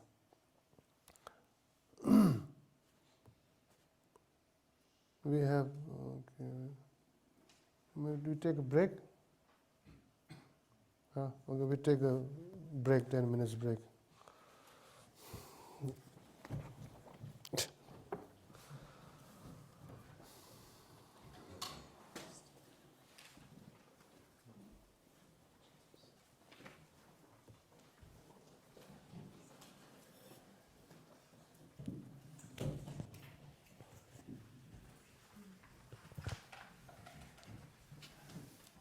Recording in progress. Om Benza Sado Samaya Manu Balaya Benza Sado Denoba Tishta de do me bawa, Sudogayo me bawa, Subogayo me bawa, Anurado me bawa, Sarva Siddhi me Parayaja, Sarva Karma Sujam, Siddham Shriyam Guru Hum Ha Ha Om Banga Sarva Dada Gada Benza Mame Muza Benza Ma Samaya Sadho Om Benza Sadho Samaya Manu Balaya Benza Sadho Denoba Krishna Dido Meba Sudokayo me bawa, Subokayo me bawa, Norado me bawa, Sarva Siddhi me, Sarva Karma Sujame, Chitam Shriyam Guru, Bhagavan Sarva Dada Benza Mame Muza Vizemba Ma Samai Sado Benza Sado Samaya Man Palaya Benza Sado Denoba Tishta Dido Meba Sudokayo me bawa, Subokayo me bawa, Anurado me bawa, Sarva Siddhi me Parayaja, Sarva Karma Sujame, Chitam Shriyam Guru Ha Ho Bhagavan Sarva Dada Gada Benja Mame Zembhava Mahasamaya Sato One thing I forgot to mention is on the altar I have this small stupa with with some of the relics or the remainings of Ontul Rinpoche. There's one pill that we made out of his the ashes and the bones of Rinpoche, and also there are some strands of hair and nail, and also the cloth in which Rinpoche's body was wrapped in, and also Rinpoche's personal cloth. So this I bought here, and of course in India, in our monastery we have Rinpoche's heart. So that I could not bring. I was not sure to bring, so I didn't took the risk. So I thought it would be good to bring something from Rinpoche, some remaining here. And also on the altar, there are two malas. One mala is from Ontul Rinpoche, his mala, and the other mala is from his previous reincarnation. So this two mala is there. And also this amulet belongs to Ontul Rinpoche, and which kind of now when I'm traveling I'm using it. So yeah.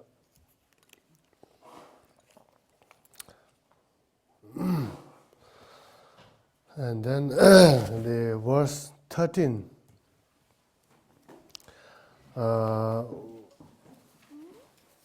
Verse 13, after the cultural revolution in Tibet, then many of the Tibetans were allowed to go back into Tibet. So Rinpoche took this opportunity, and he traveled to Tibet in 1982-83. So when he went back to Tibet, then he took this text, especially the Vajrakilaya text, and a Kilaya and some other ritual instruments along with him to Tibet and back to our monastery, and then from then on, Rinpoche kind of re-established the practice of Kilaya in our monastery. Earlier, our monastery did the eight Herukas Dubchen, Gongdu,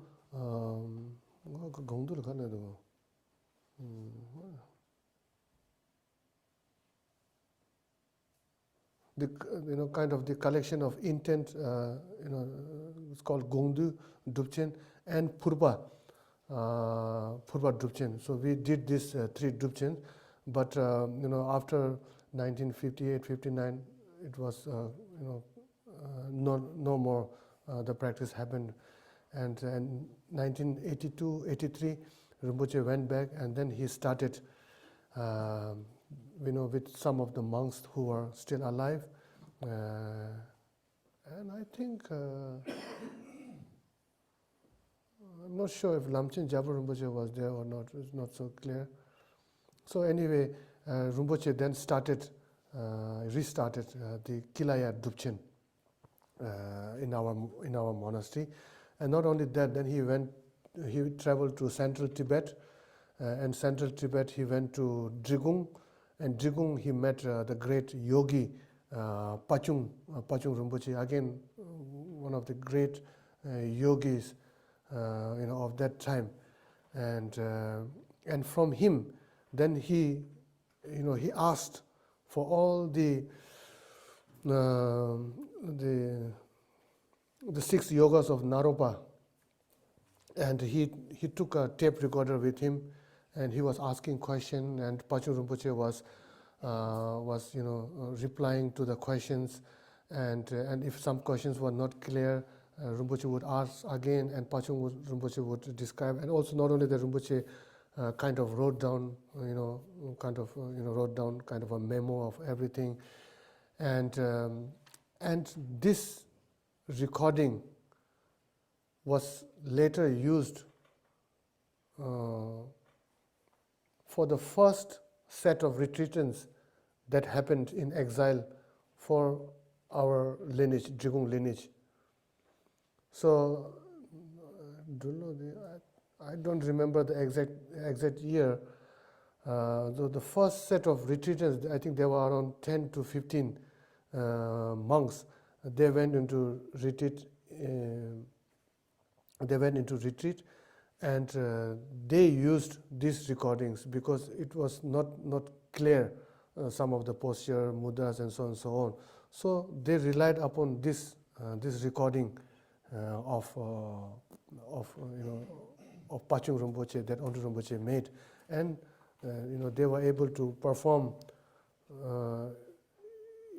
in the manner that originally how it was done.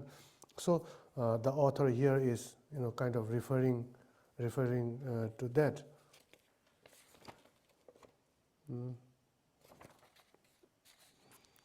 With all the instruction on the nectar of 5 aspects of the profound path, and on the key points of the 6 dharmas of the path of skillful means, and endowed with the 7 branches, you resolve all misconceptions. Most venerable Bodhisattva with a wife, to you we pray. Yeah.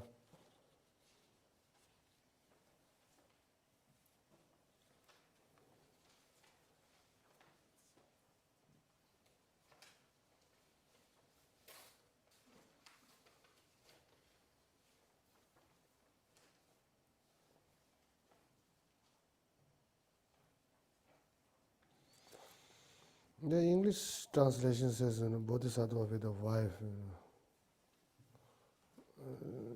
Tibetan is nowhere mentioned that.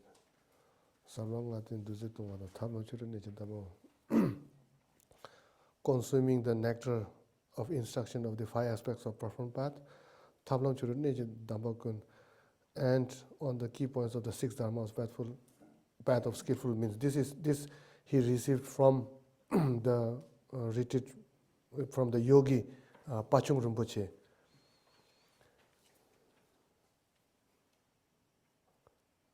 This slight mistranslation, I think, and endowed with the 7 branches.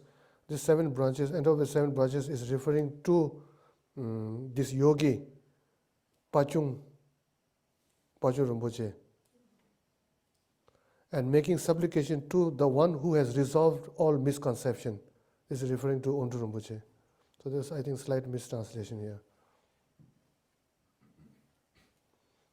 Pachung, the yogi Pachung, endowed with the 7 branches.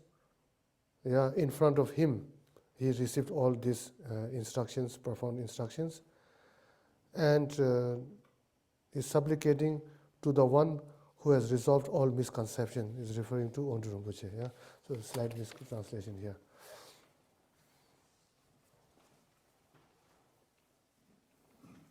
So on the page 14, verse 14, says, by having realized the supreme view, you liberated your own mind stream.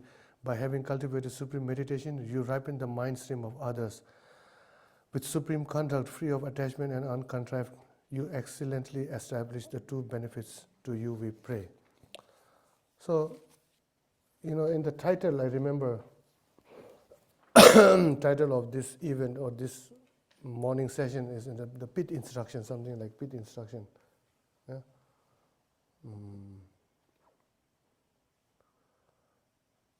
I think Pith instructions can be in various ways. Pith instruction can be through orally, passed. Pith instruction can be in a mudra that a guru makes, or a Pith instruction can also be a tight slap. So there's the various ways of gurus, kind of pointing out the Pith instructions to their students.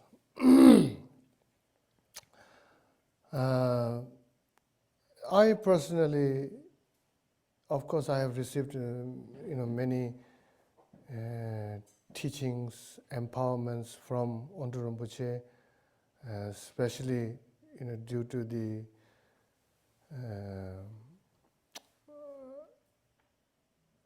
invitations that were made by the Western students. Then I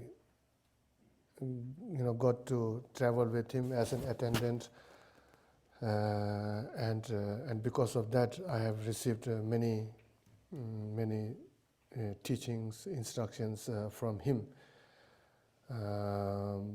But due to my misfortune, one can say, I have never personally requested any teachings from him. All the teachings that I have received is from Western students like you, the Dhamma centers where Rinpoche traveled. But having said that, now when I look back, when I sometimes when I think of him, sometimes when I miss him, and when I all these flashes of memories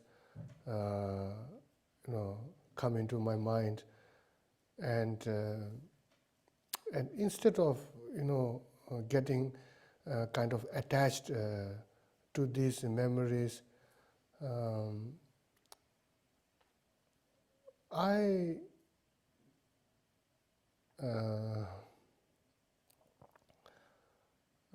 can learn a lot, If I get attached to these memories, then I don't think I could learn anything from them. But instead of getting attached, with a deep sense of faith and devotion towards him, because I believe more than him being my father, he has been a guru to me. Also, I don't remember him calling, father. I don't remember calling him dad. Of course, up till certain age, like up till 12, 13, maybe, 14, I see him as my father, or I know him as my father. But after that, because of his responsibilities, because of his stature, and everything, the whole thing, since then I've never felt like he is my father, and more than that, I have felt like, but he's a guru, not my guru, but he is a guru. And then after, when I started traveling with him, receiving teaching, and then I realized that he is my guru. So this is how our relationship has been. And also, when we travel around, we go into restaurants, we take a stroll, we eat together, we drink together, crack a joke together, share whatever I'm thinking. Rinpoche also sharing whatever he's thinking, and then in that sense, he has also been a friend of mine. And we crack jokes a lot. Rinpoche has this very, I don't know, it's a great sense of humor.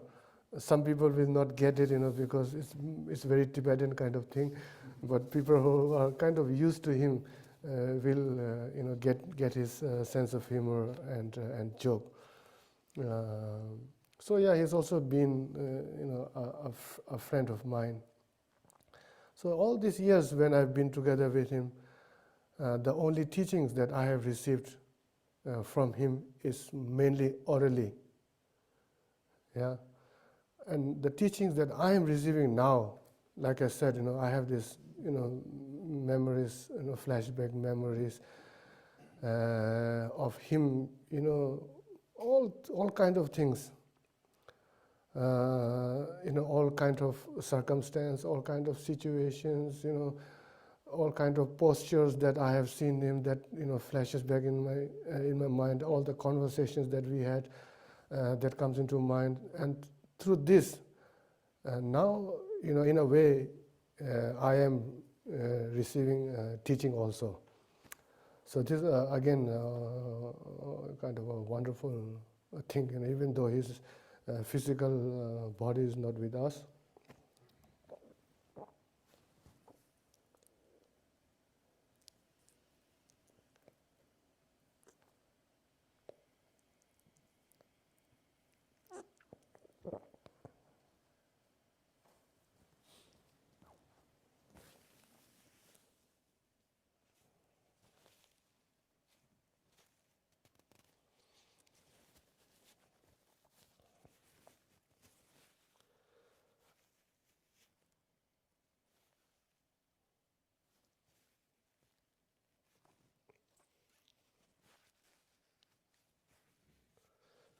I'm getting used to crying.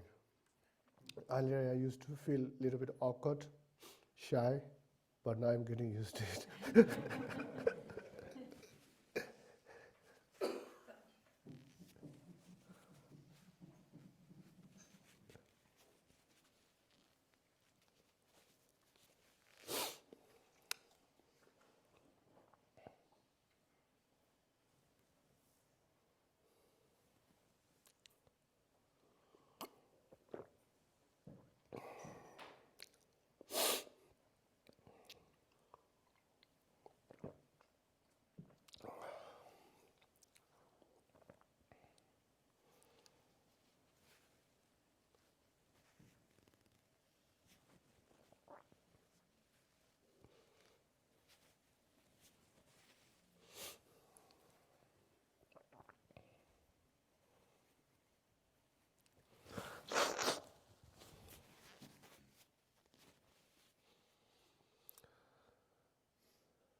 So then, when I reflect on these flashes of memories that I have had with Rinpoche, or that I have seen him, one thing that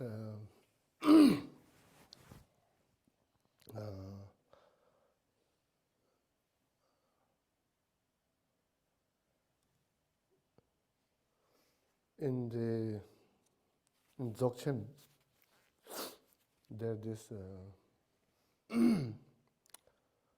Chokja Namji, which is kind of translated as the four ways of living things as they are, or sometimes also translated as a fourfold freely resting. And like the title said, the Pith instruction, I think this was the Pith instruction, not verbally that I received, but through his actions, through my, is there any word called observance? Through my observance, that he was, one can say almost always in the state of the four ways of living things as they are. The first, and these four ways of living as they are, corresponds with the view, meditation, action, and appearance. So the view, like mountain,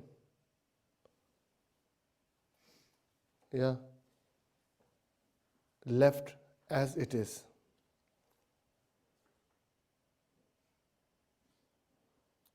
So this is referring to Rinpoche's mind is always settled. There is no, when it is settled, then there's no alteration, there's no fabrication. And only in such state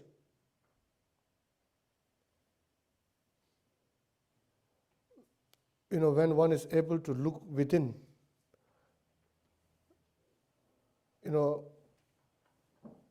he or she can unfold an experience that is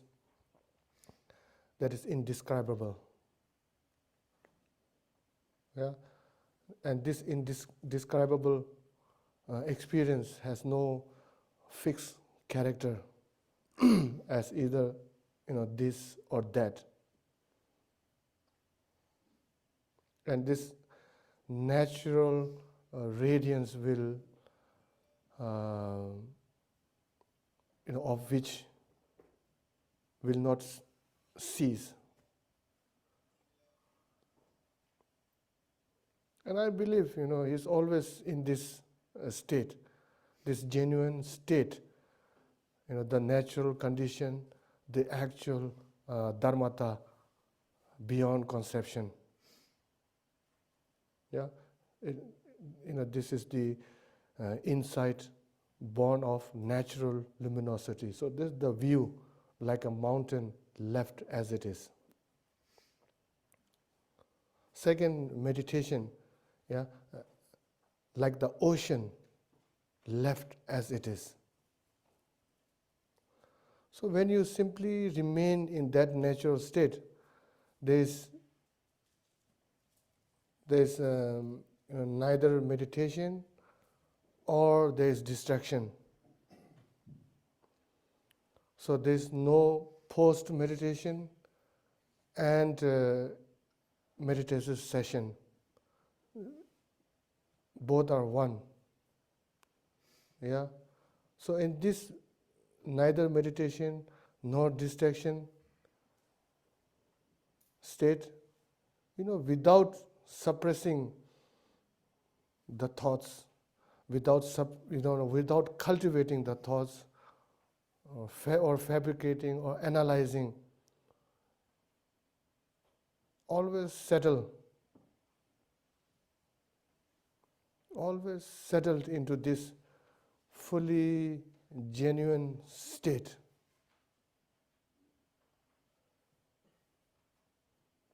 And this is the natural concentration of dharmata.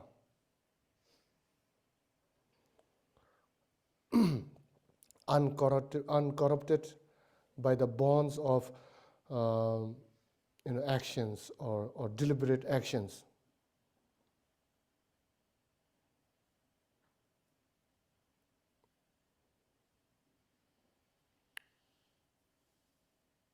So abiding in this yoga is the, also sometimes the term used is the king of space.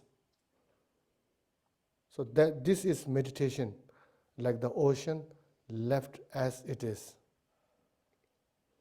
The third action is appearance left as it is, or appearance left as they are. So when you are settled like this, any whatsoever thoughts that arises, and impressions that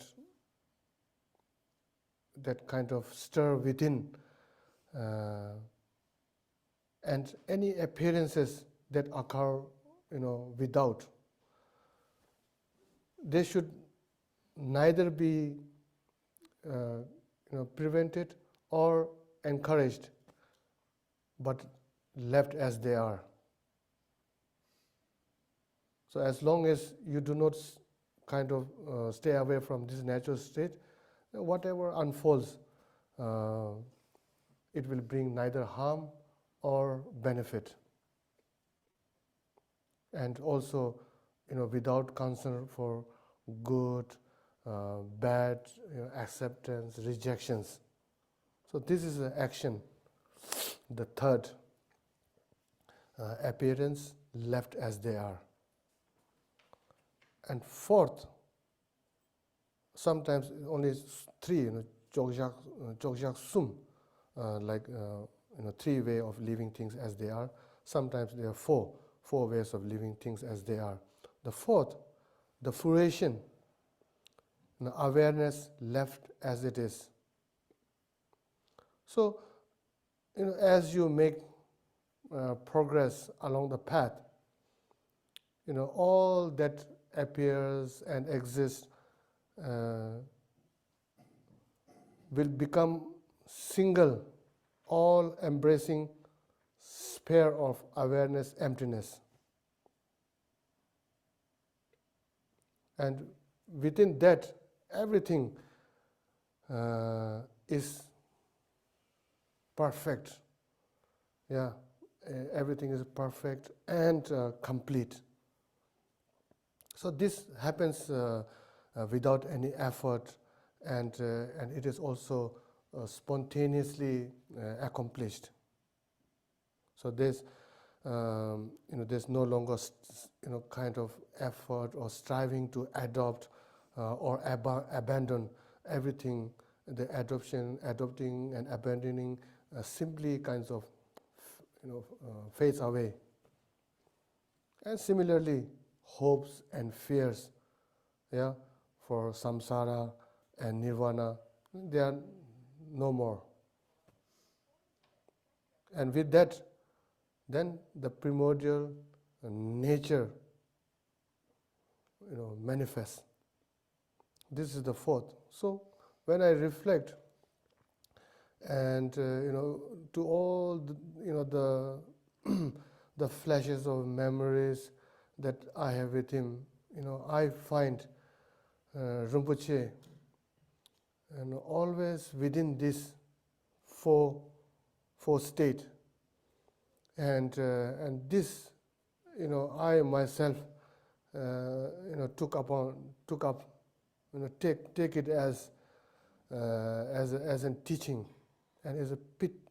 This is a pit instruction. This is a pit instruction, and these four modes, or the four way of living things as they are also the key points of the practice of trekchö. So, as the title says, the pit instruction. I think this is the pit instruction. Orally, of course, I have received the 3 states of Garabdoje and so on. But this, for me, this pit instruction has been kind of more kind of experiential.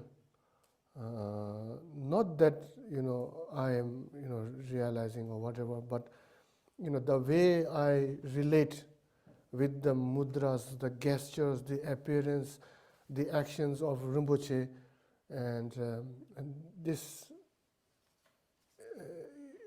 pit instruction has been in that way very experiential. So I thought since the topic mentions something pit instruction, I don't remember fully. What was it? Pit instruction of Rinpoche's life? Oh, it is. What was the title? The Life and Liberation Story of Ontul and Pith Instructions of Rinpoche. Yeah, so the pit instruction of Lord Rinpoche. I'm sure you all have received many teachings, and among these teachings you have received pit instructions, or you have taken them as pit instructions. It is all up to individual. Yeah, what I think I meant by was the pith instructions that come from the life of Ontul, just being present with him. Yeah, so I'm sure you all have your own pit instruction that maybe you thought that, oh, this is the pit instruction. Like I said, pit instruction can be anything. It can be even a type of slap, like I said. Or maybe on Rinpoche, how the way he's drinking coffee or whatever, So it's upon the students how you receive it. So this is, I thought, since the title mentions, I thought maybe I share it from my perspective, and maybe those who are familiar, those who know Rinpoche will also, relate with this pit instruction.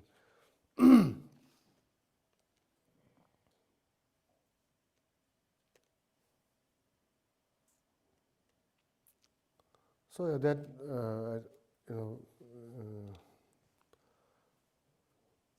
so Dunyi Legdup Chela Solwadev, you excellently established the 2 benefits to you, we pray. Verse 14. So one who is always in this 4 way of living things as they are, then he has established the benefit for himself. And with that, he has also, it's not like first, second, spontaneously or simultaneously, also with that has established the benefit of others as well. Yeah, so to you we pray. Then the verse 15 is kind of more personal to the author, because when, like I said, in 1982-83, when Rinpoche went back to Tibet, and during that time, the author, Khenchen Nyima Gyaltsen, he took refuge from him. So when you go into refuge, maybe you remember you offer a grant of hair. So this is, he is referring to that. We offer you the 3-finger with long hair tuft. And with that, Rinpoche has opened the gates of devotion. So in your presence, in the presence of Ontul Rinpoche, right?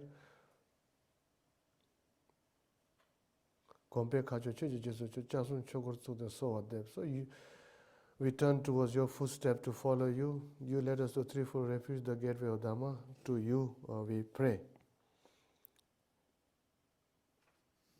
And then verse 16, the author is remembering the kindness of this Guru. Yeah, through the sublime Dharma that cuts the root of cyclic existence, investigating of phenomena and the establishing of food and clothing, material things and wealth, you are kind beyond measure to all beings. So not only giving profound Dharma, empowerment, oral transmission, teaching, and so on to the author, but during his time in the Buddhist college when he was studying, Rinpoche was also provided him with sponsorship, so that when he is studying, he has some financial support that he can rely upon. So the author is kind of remembering that and making supplication to that. Lama tuje jana so what they teda mugu takwe solde yangso chiro tuchinki. So in this way, and with deep felt faith and devotion, by the power of singing this melodious prayer, grant your blessings. So genuine Kalyan Mitra, from now until great Raman, care for us. Kalyan Mitra, Sanskrit word, can be translated as Tsende Sheji Jesu. A person who benefits you, in a way referring to masters or teachers, that I may be able to follow them. Genuine teachers, genuine masters from now until enlightenment. So here the author is referring this Kalyana Mitra or this teacher to Ontul Rinpoche. So may in every lifetime, not only this lifetime, but in the future lifetimes, I be able to be your student and you be my guru. Tanang sange na so chenam je sem ti tiu kharte minjo shin rangsa rangi da to le to ne tse di thona de bar chingi lob. So here one is seeking the blessing, the author is seeking blessing, seemingly good or bad, like the dance of a monkey. The mind never changes through various conditions. This mind never changes through various conditions. One's own mind having perfectly seized upon its own essence, bless us that we may accomplish the two benefits in this lifetime.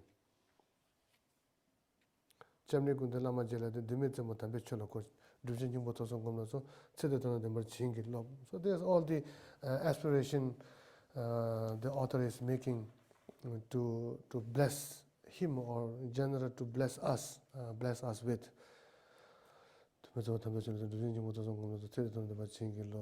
Accomplished the two benefits in this lifetime. To make sin of target Lutan Tam Jordan Guba, Dana Numoda, Daniel Soda Tangasha, Tendecholo, some Barchingi Loop. The cages and drama. Nebaku labor needed the Chinlap Toba Papa Toba shows. May we attain to our inheritance of blessings and realization.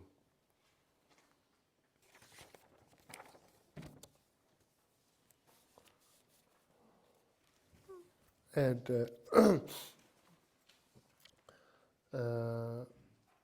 also, since in this gathering there are in personal and also in Zoom there are many who have known Rinpoche for a long time, who are friends of Rinpoche, who are students of Rinpoche.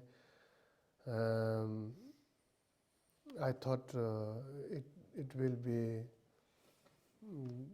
good to share some of the last moments of Rinpoche.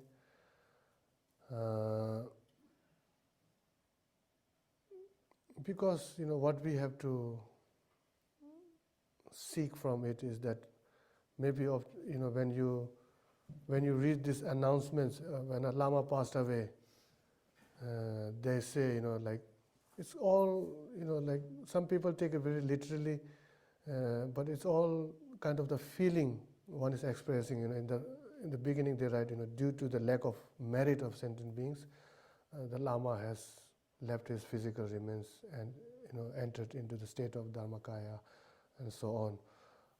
But I tell you, in the Facebook, we made this announcement. Yeah, and then I saw some in the comment section, like why are they blaming us?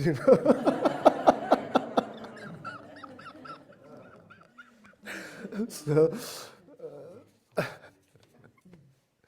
I don't blame them. Of course, like I said, in Dharma, some words you take it literal, some words you don't take it literal. So there are these differences. But anyways, and also we say that so and so Rinpoche has left his physical remain to display impermanence. Yeah, and so also because of this, I thought maybe it would be good to share with you the last moments of Rinpoche.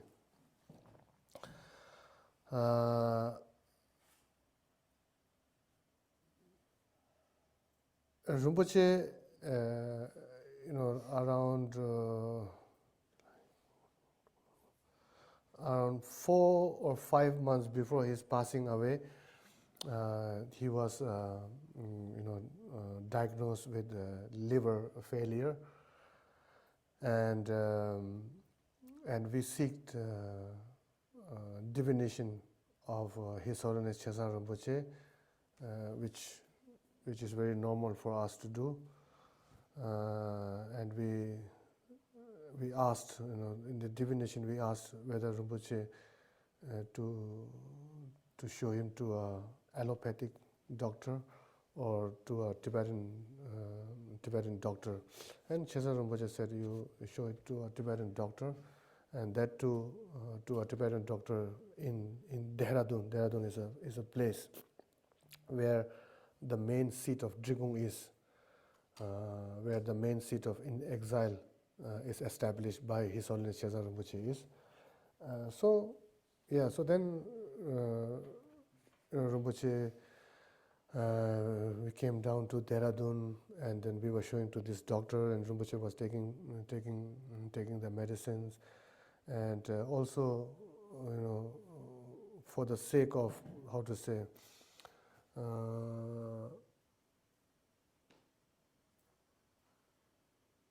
better, so that the Tibetan doctor have better understanding of the ailment.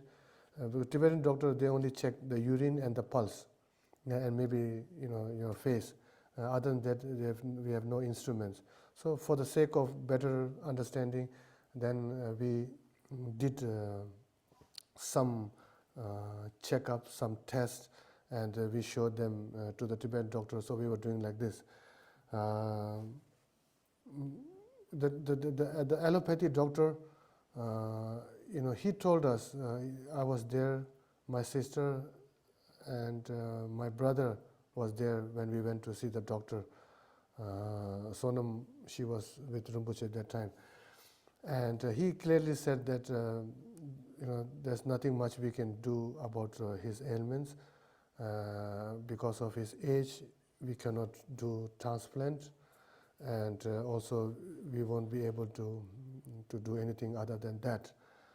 We won't do anything else, and only medication that they could give is for the symptoms that may happen because of the ailment. And so he gave us these medicines, prescribed us those medicines, and he also said, we were asking, what kind of diet should we follow, and so on, and he said, he kind of said, you feed him whatever you want, take him wherever you want to take him, and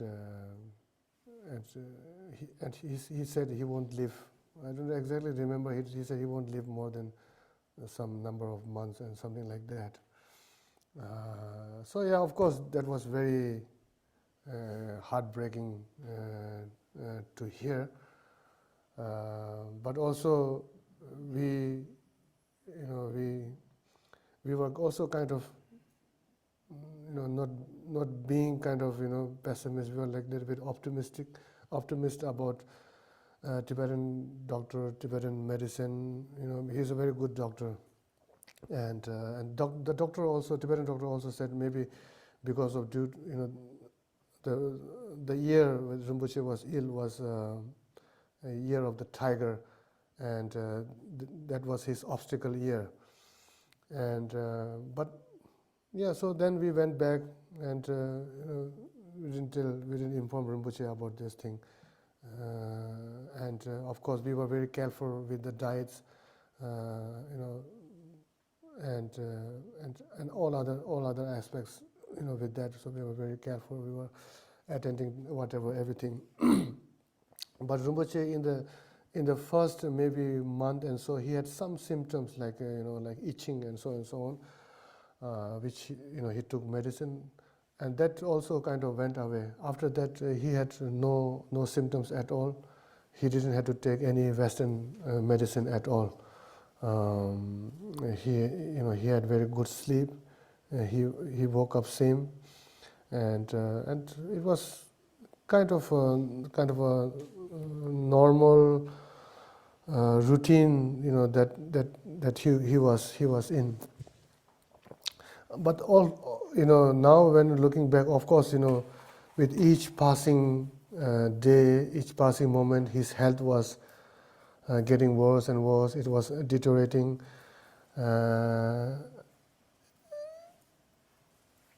But for Rinpoche, some patients, they are very hard to attend. Of course, it's understandable because they are in pain, they are in different mental state, and then they create what we see as trouble. But Rinpoche was very, very calm, very peaceful. It was very easy to attend him. Only thing that was difficult for us is to what food should we prepare next. Like there was Sonam, me, and my sister. This what we were discussing and things like that only. So yeah, this went on, and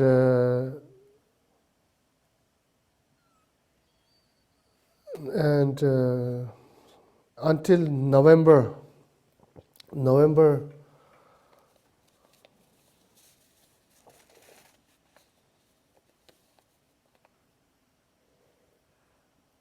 27th is when Rinpoche passed away. And before that, we were very hopeful. In a way, we were very hopeful, and other way, I myself was kind of, preparing for the worst case scenario. So I was, my mind was in both ways. Being optimist, and also being optimist about his passing away, optimist about him, getting better, and also, getting worse and eventually, passing away. So I was kind of getting ready for anything, any kind of situation that may arise.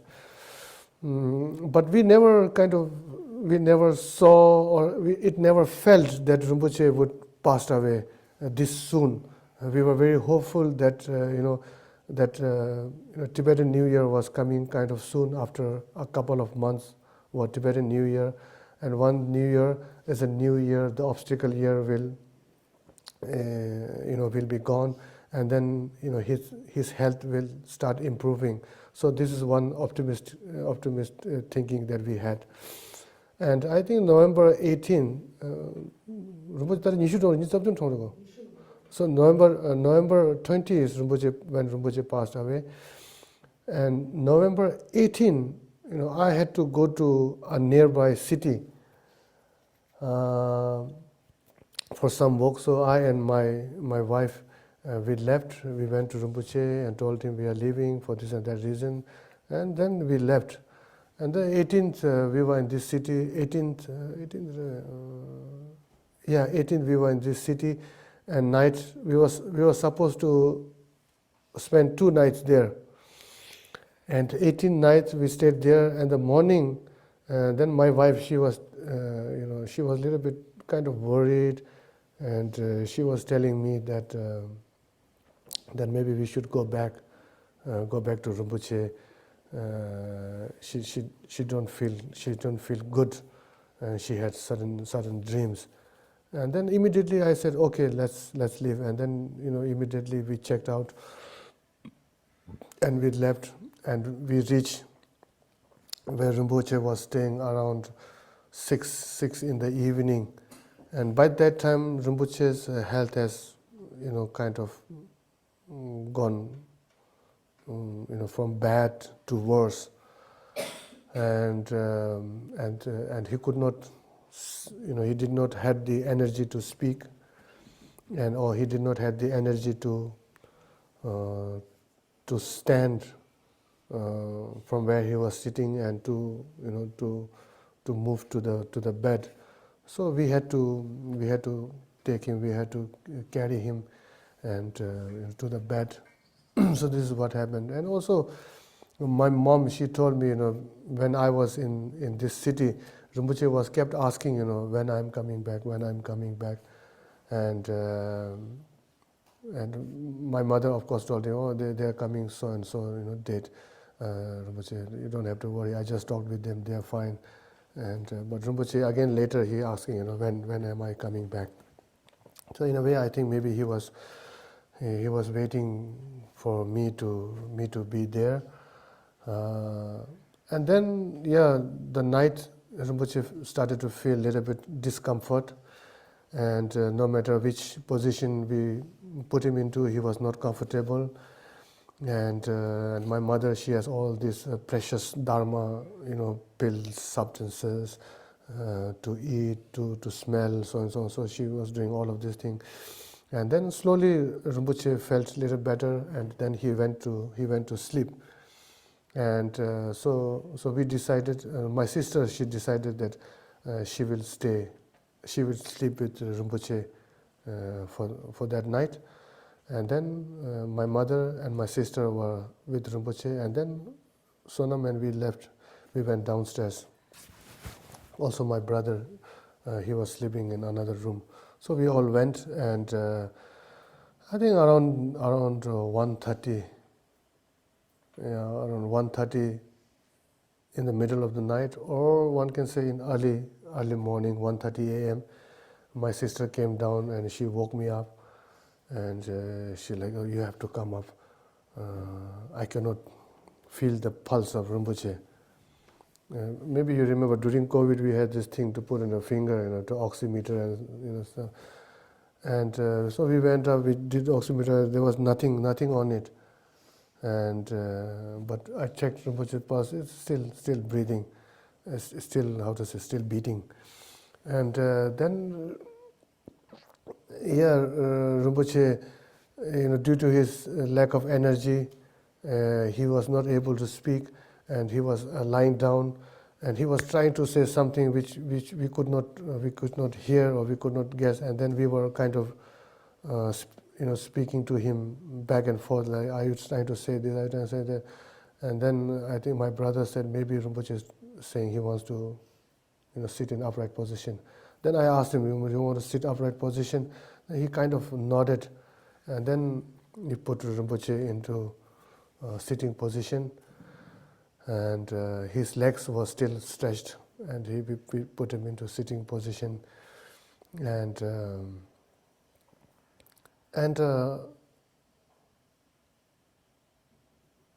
then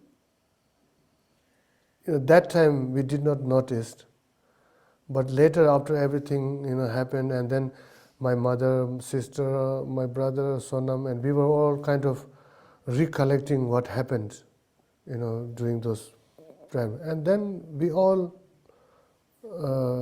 it all came to our mind that when we put Rinpoche into sitting positions, he was uttering these words.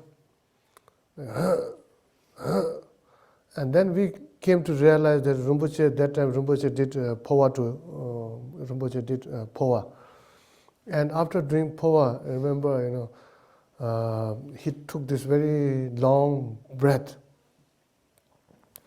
long exhaling, and then there's a little pause, and then long inhaling and pause. And the breath was kind of coarse. You could hear the breathing, and this happened for a little while, and then it went kind of silent. And I checked his I placed my finger under his nostril. I could not feel the breath on my finger. And I checked Rinpoche's beat on his what do you call this? Huh? Pulse. Checked his pulse. It was still beating. So which happened for a while, and then Rinpoche went into this complete kind of silent mode. We could not hear him breathing or nothing, and this went on for a while, and then slowly the pulse kind of faded away. It faded away, and then my wife she checked Rinpoche's pulse on his wrist, and she could still feel a very light beating of the pulse on his wrist.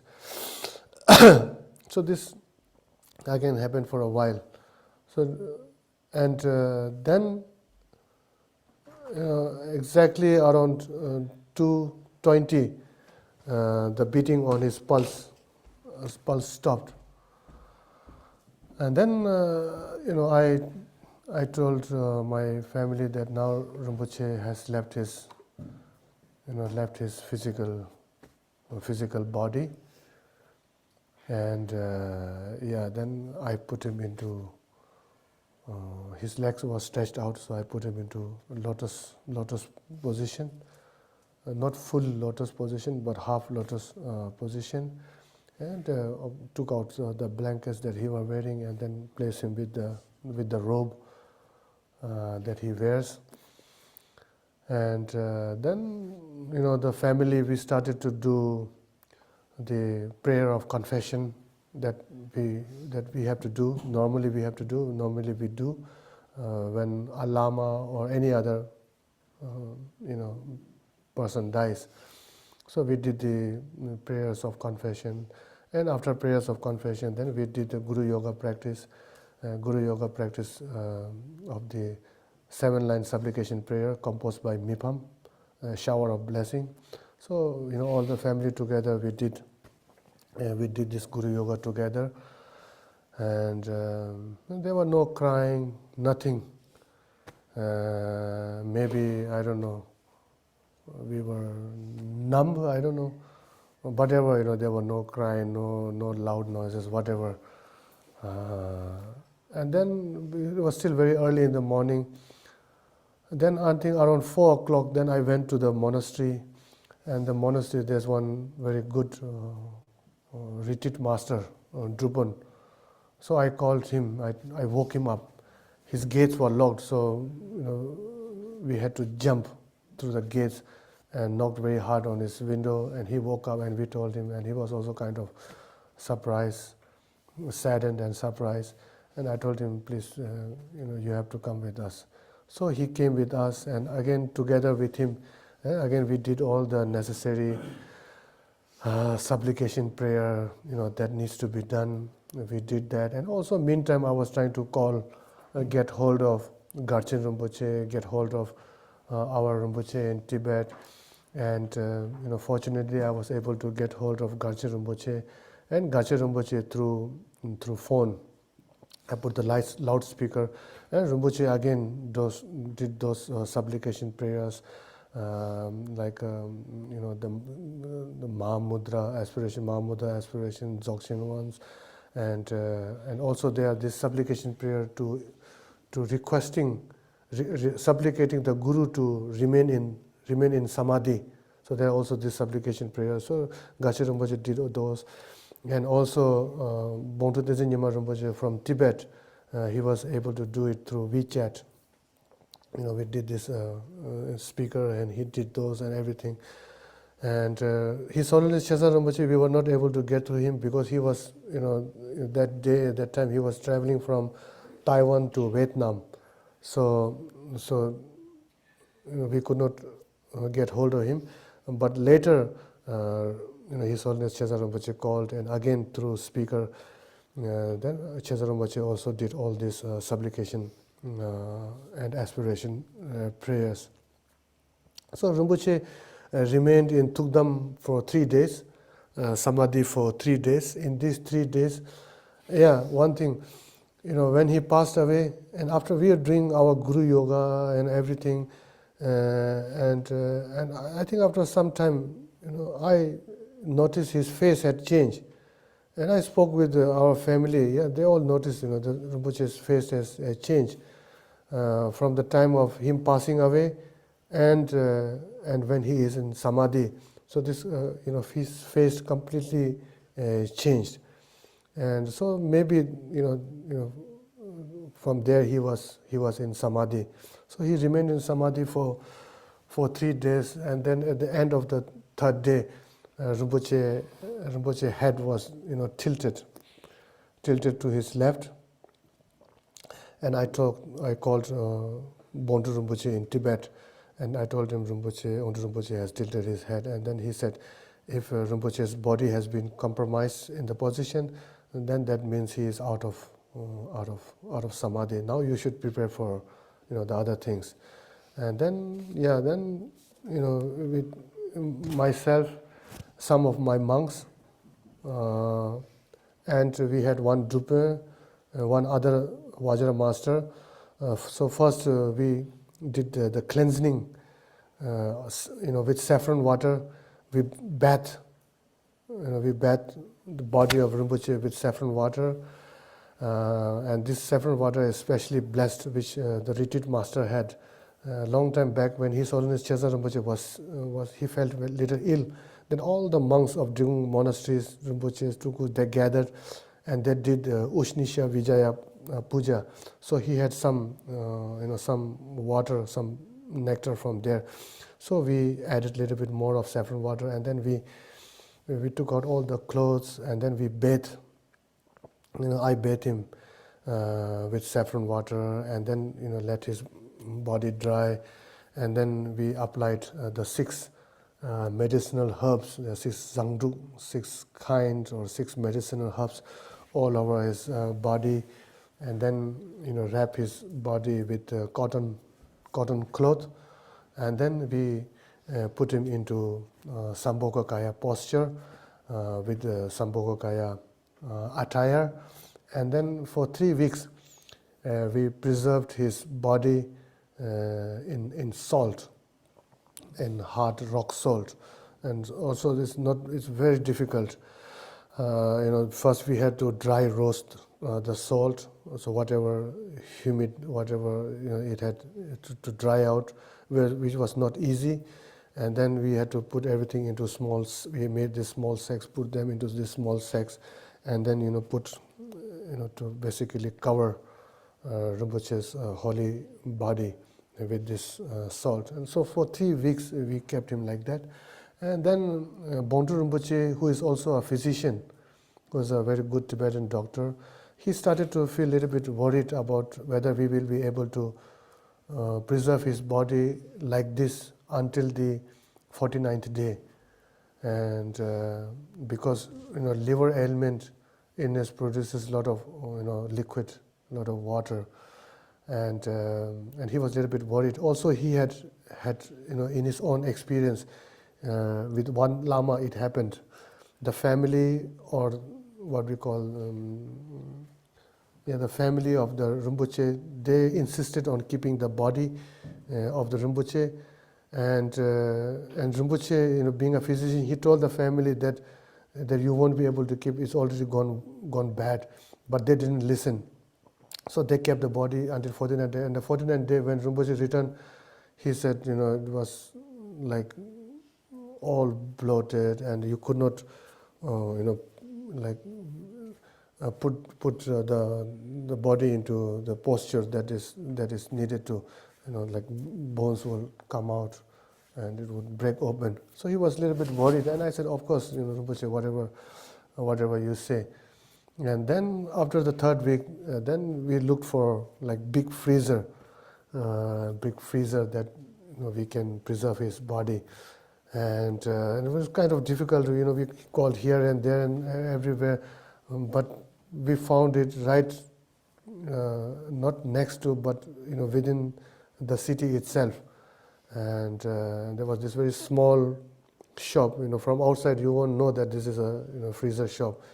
And my wife, she was searching on the internet. She saw, and we called him, and he had this exact size and everything. So we went there immediately. We bought this big freezer, bought it back, and then the next morning, then we put Rinpoche's holy remaining in the freezer. So we did not have to compromise on the posture that he was in. So we were able to put him as he was. So so in between there are many things I will not go into. So I think in the fourth week, then we looked at which date is appropriate to bring Rinpoche's holy remaining back to our monastery. And so one specific date was confirmed, and then we shifted Rinpoche's holy remaining from Dehradun to our monastery in India. So not India, in Himachal, our monastery. So until the 49th day, Rinpoche was in our monastery. We preserved his body. We were able to preserve his body. And on the 50th day, then we did the cremation. And also Dharma, not only that, we did all kinds of pujas that are necessary until the 49th day, each day in our monastery, each day in other monasteries that we requested to do, in Tibet, of course, and in India, in our monastery. Then each week we invite lamas from different monasteries to come for the duration of 1 week and do pujas and so on and so on. So this all went on, and also during that time, one of nuns who we know, she was in Bodh Gaya, and we were able to offer 100,000 lambs, and also in our monastery lambs. And so the whole Dharma thing, whatever best possible way we could do, we did that. And then, like I said, Rinpoche's the succession of Ontul reincarnations are considered they attract fortune, auspiciousness. Fortune not only means money. Fortune can be a lot of other things. Favorable conditions are also fortune. A lot of other things. So keeping that in mind, this thing came to mind that maybe I should take Rinpoche's Kapala out, and then I thought it's too much of a thing. I talked with my wife. Maybe it's too much of a thing. I need to find someone who can do this job, and then taking out the whole Kapala. So it's a lot of work. But my wife, she kind of really insisted me that I should do it, and then and she knew one monk from Bir, because we believe that if you're doing something like this, you should not let many people know. If we know, then they will have obstacles. And she called this monk, and immediately she said, yes, this of course I can help you with, and he has taken around 20-30 Kapalas already. He's from Oti Rinpoche, maybe you know. Yeah. Oti Rinpoche monastery, Chogling monastery. So he has taken around 20 to 30 Kapalas already. So he was very happy to do that. And 49th day, 50th was the cremation day, 49th night time, and then I could not, I did not had the courage or the mental, how to say, stability to be in the presence. But I have been, I've seen doing it. Rinpoche's elder brother, who is a Kamakaju Tulku, his kapala was taken. So I was there with the monk who took the kapala. I was there. I know how to do it, everything, how they did it, everything.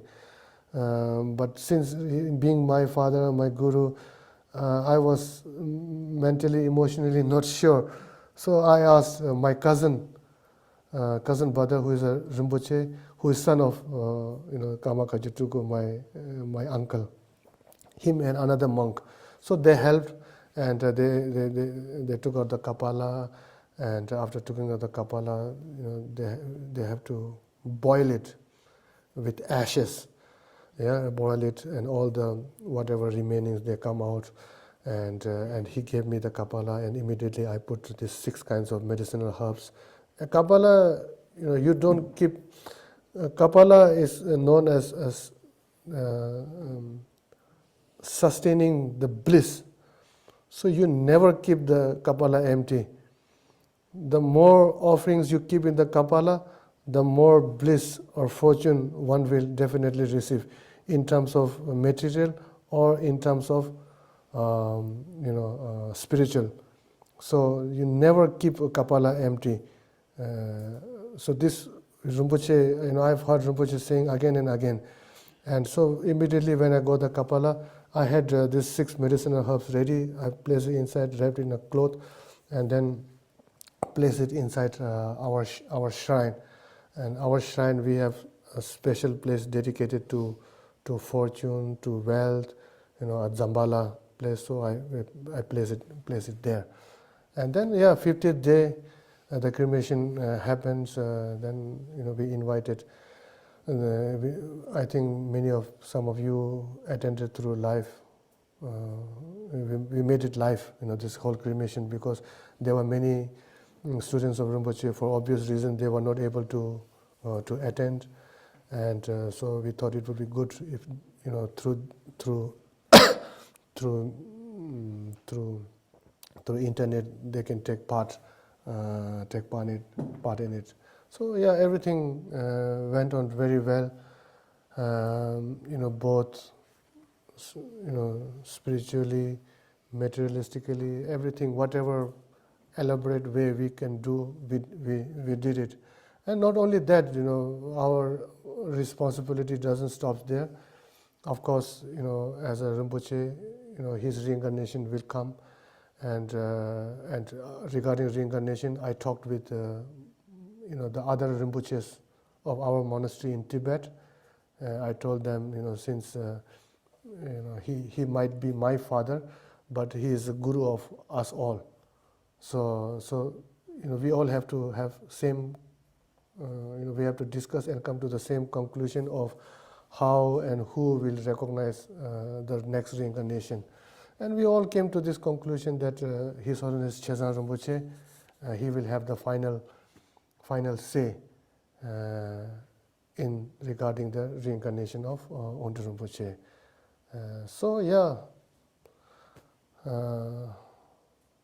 So my aspiration is always that unmistaken reincarnation of Ontul Rinpoche, be reborn. Doesn't matter, be it in Tibet or in India. Of course, if he is born in India, then I would emotionally I would like it more. And then our job not only stops there. We reincarnation. Then we have to enthrone his education. The whole cycle starts again. Then hopefully, if I live that long, I will die, and he will do the same to me. So what I have done for him.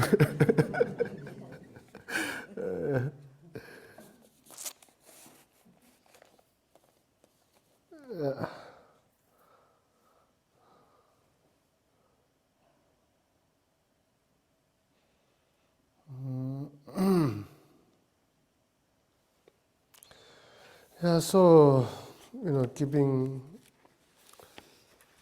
with with our belief in interdependency, auspicious interdependent origination, um, especially, me coming here, I thought it would be good if we do, something related with Vajrasattva, Vajrasattva retreat, and David suggested maybe we do Padmasattva.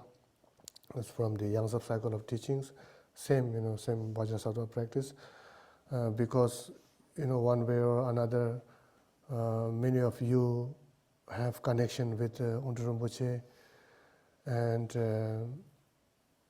even if his physically he may not be among us, but to receive his blessings, our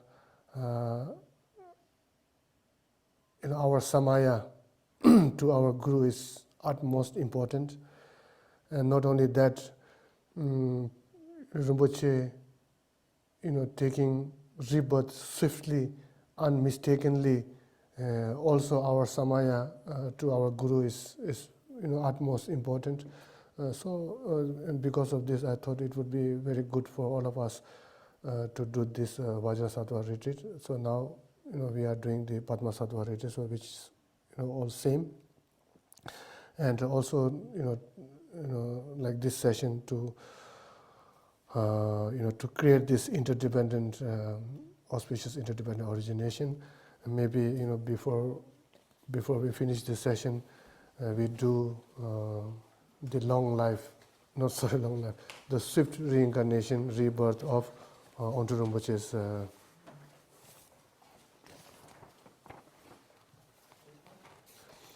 first we do with the short one. This was composed by His Holiness the Dalai Lama.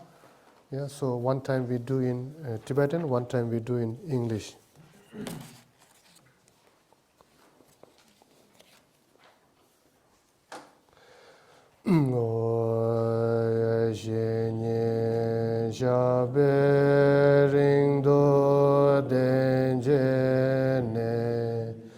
Mindrol dambe ranju mimbarze londo tamche zin la mingave wundul tin le rabje nyurjun sho. Attending to precious spiritual friends for a very long time, you brought your own mainstream to fruition through their ripening and liberating instructions. Untiring in your efforts to preserve the precious dharma of both scripture and realization, Ontul Tinle Rabje, we pray for your swift return. And that longer one, this was composed by His Holiness Drigung Jamgun Chezar Rinpoche.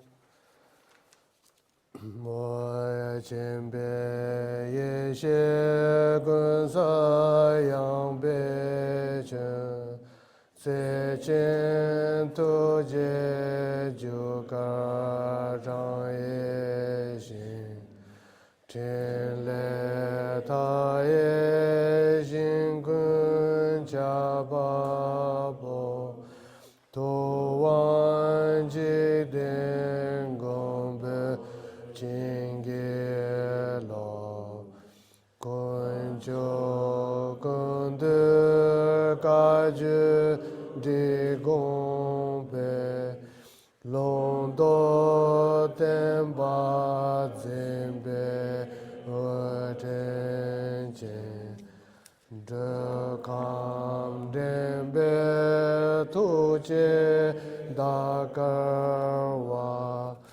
Tinle Nawa Rabje Nyurje So Doben Chejo Lotse Tune Rigzin Chembo Nude Rolbe Aje Nomge Ontul temba belwenye Tanson tujo zincho nyorjan so Le me chanson dembe chin labdan Don we dorje de ba vervejo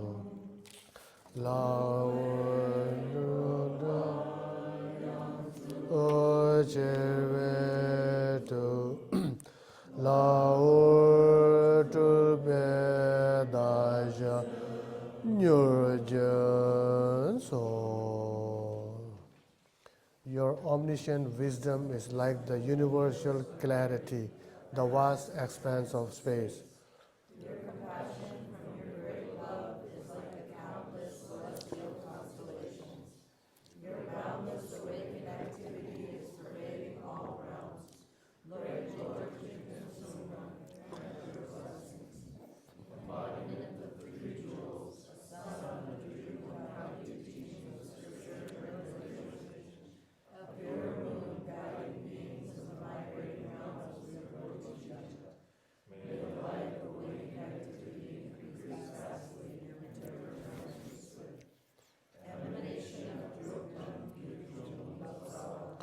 And of the great Vidyadhara Nudendorje's elder brother, a spiritual friend who propagates the Buddha's teachings and upholds the yogic discipline of holy men. Please return to us swiftly. By the blessings of the undeceiving three jewels, by the strength of the eight Vajranot of Samaya, and by the power of this melodious chant of heartfelt invocation, may the moon of your emanation shine bright again very soon. Om Benza Sadhu Samaya Manubalaya Benza Sadhu Dinova Tishta Dido Meba Sudo Kayo Me Bawa Subo Kayo Me Bawa Anurado Me Bawa Sarvasi Me Braya Kula karma sodame sitam shriyam guru Aho Bhagavan Sarva Tata Gata Benjama Mimu Benja Bhava Ma Samaya Sato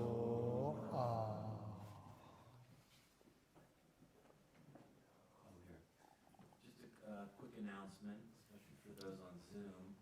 The Digital Galpo Deity King empowerment will not be on Zoom. Traditionally, Ontul Rinpoche did not give empowerments on Zoom, and so we're honoring that. But then tomorrow, it stands alone. You don't need the empowerment tonight for tomorrow for the Padmasattva and the transmission of all the practices of the Yangtze, as well as all the commentaries on the Yangtze. So that's an amazing thing that's happening. We'll also have an index of all the texts in the Yangtze, the sadhanas and the commentary for everyone. So practices that you're interested in, heap of rice. you can let us know and we will make them available. One last thing is Just not all the proceeds from the heap of text rice. all go to Heap of the rice. digitalization of Ontul Rinpoche's teachings. And he came to the DDCV like 14 times. So for example, those were the healing chud and the transmissions. The chud teachings of Ontul Rinpoche he gave 2 times, the 2 different chuds you have, as well as Tulpa Tukta Ningpo gave the chud, and then Galpa Rinpoche gave teachings on the other chud text. So the idea with all this is whenever you receive teachings, oftentimes maybe there's just empowerment or just a transmission, but then you're missing the practice instructions. So we want everything to be complete. And so it's a big project. James, could you arise here? So James he's the one who's behind making this happen. Really, really extraordinary. Also helping make this event happen. So if anyone has any questions, you can talk to James. And so within your means, if you can contribute to this, it's the lamas as well, when they give teachings, will be able to refer to these teachings. So it's a great thing. So thank you all for your support. Yeah, David asked me whether if I'm going to do the empowerment online. So this is not my personal choice, as far as I know Ontul Rinpoche. He kind of did not, he himself did not believe in, giving empowerments online. So I'm kind of respecting that, him being my guru, but no respect to other. It's not, how to say this. No disrespect to other lamas who are giving, online empowerments. It's totally up to their intention, totally up to, how they are, how they are,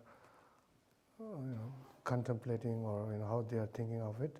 So, like I said, I follow my guru, that is Ontul Rinpoche, and he was not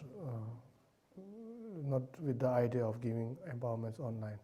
So it's not because I don't love you, not because I don't care you. Yeah, you're still in my heart. But sorry.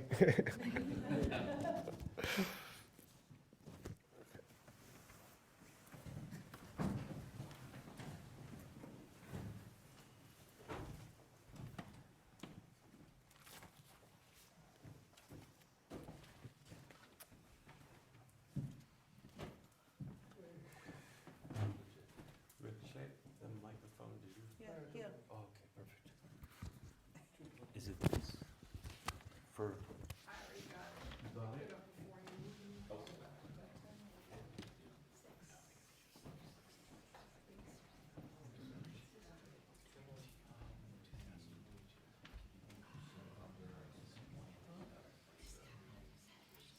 Recording in progress.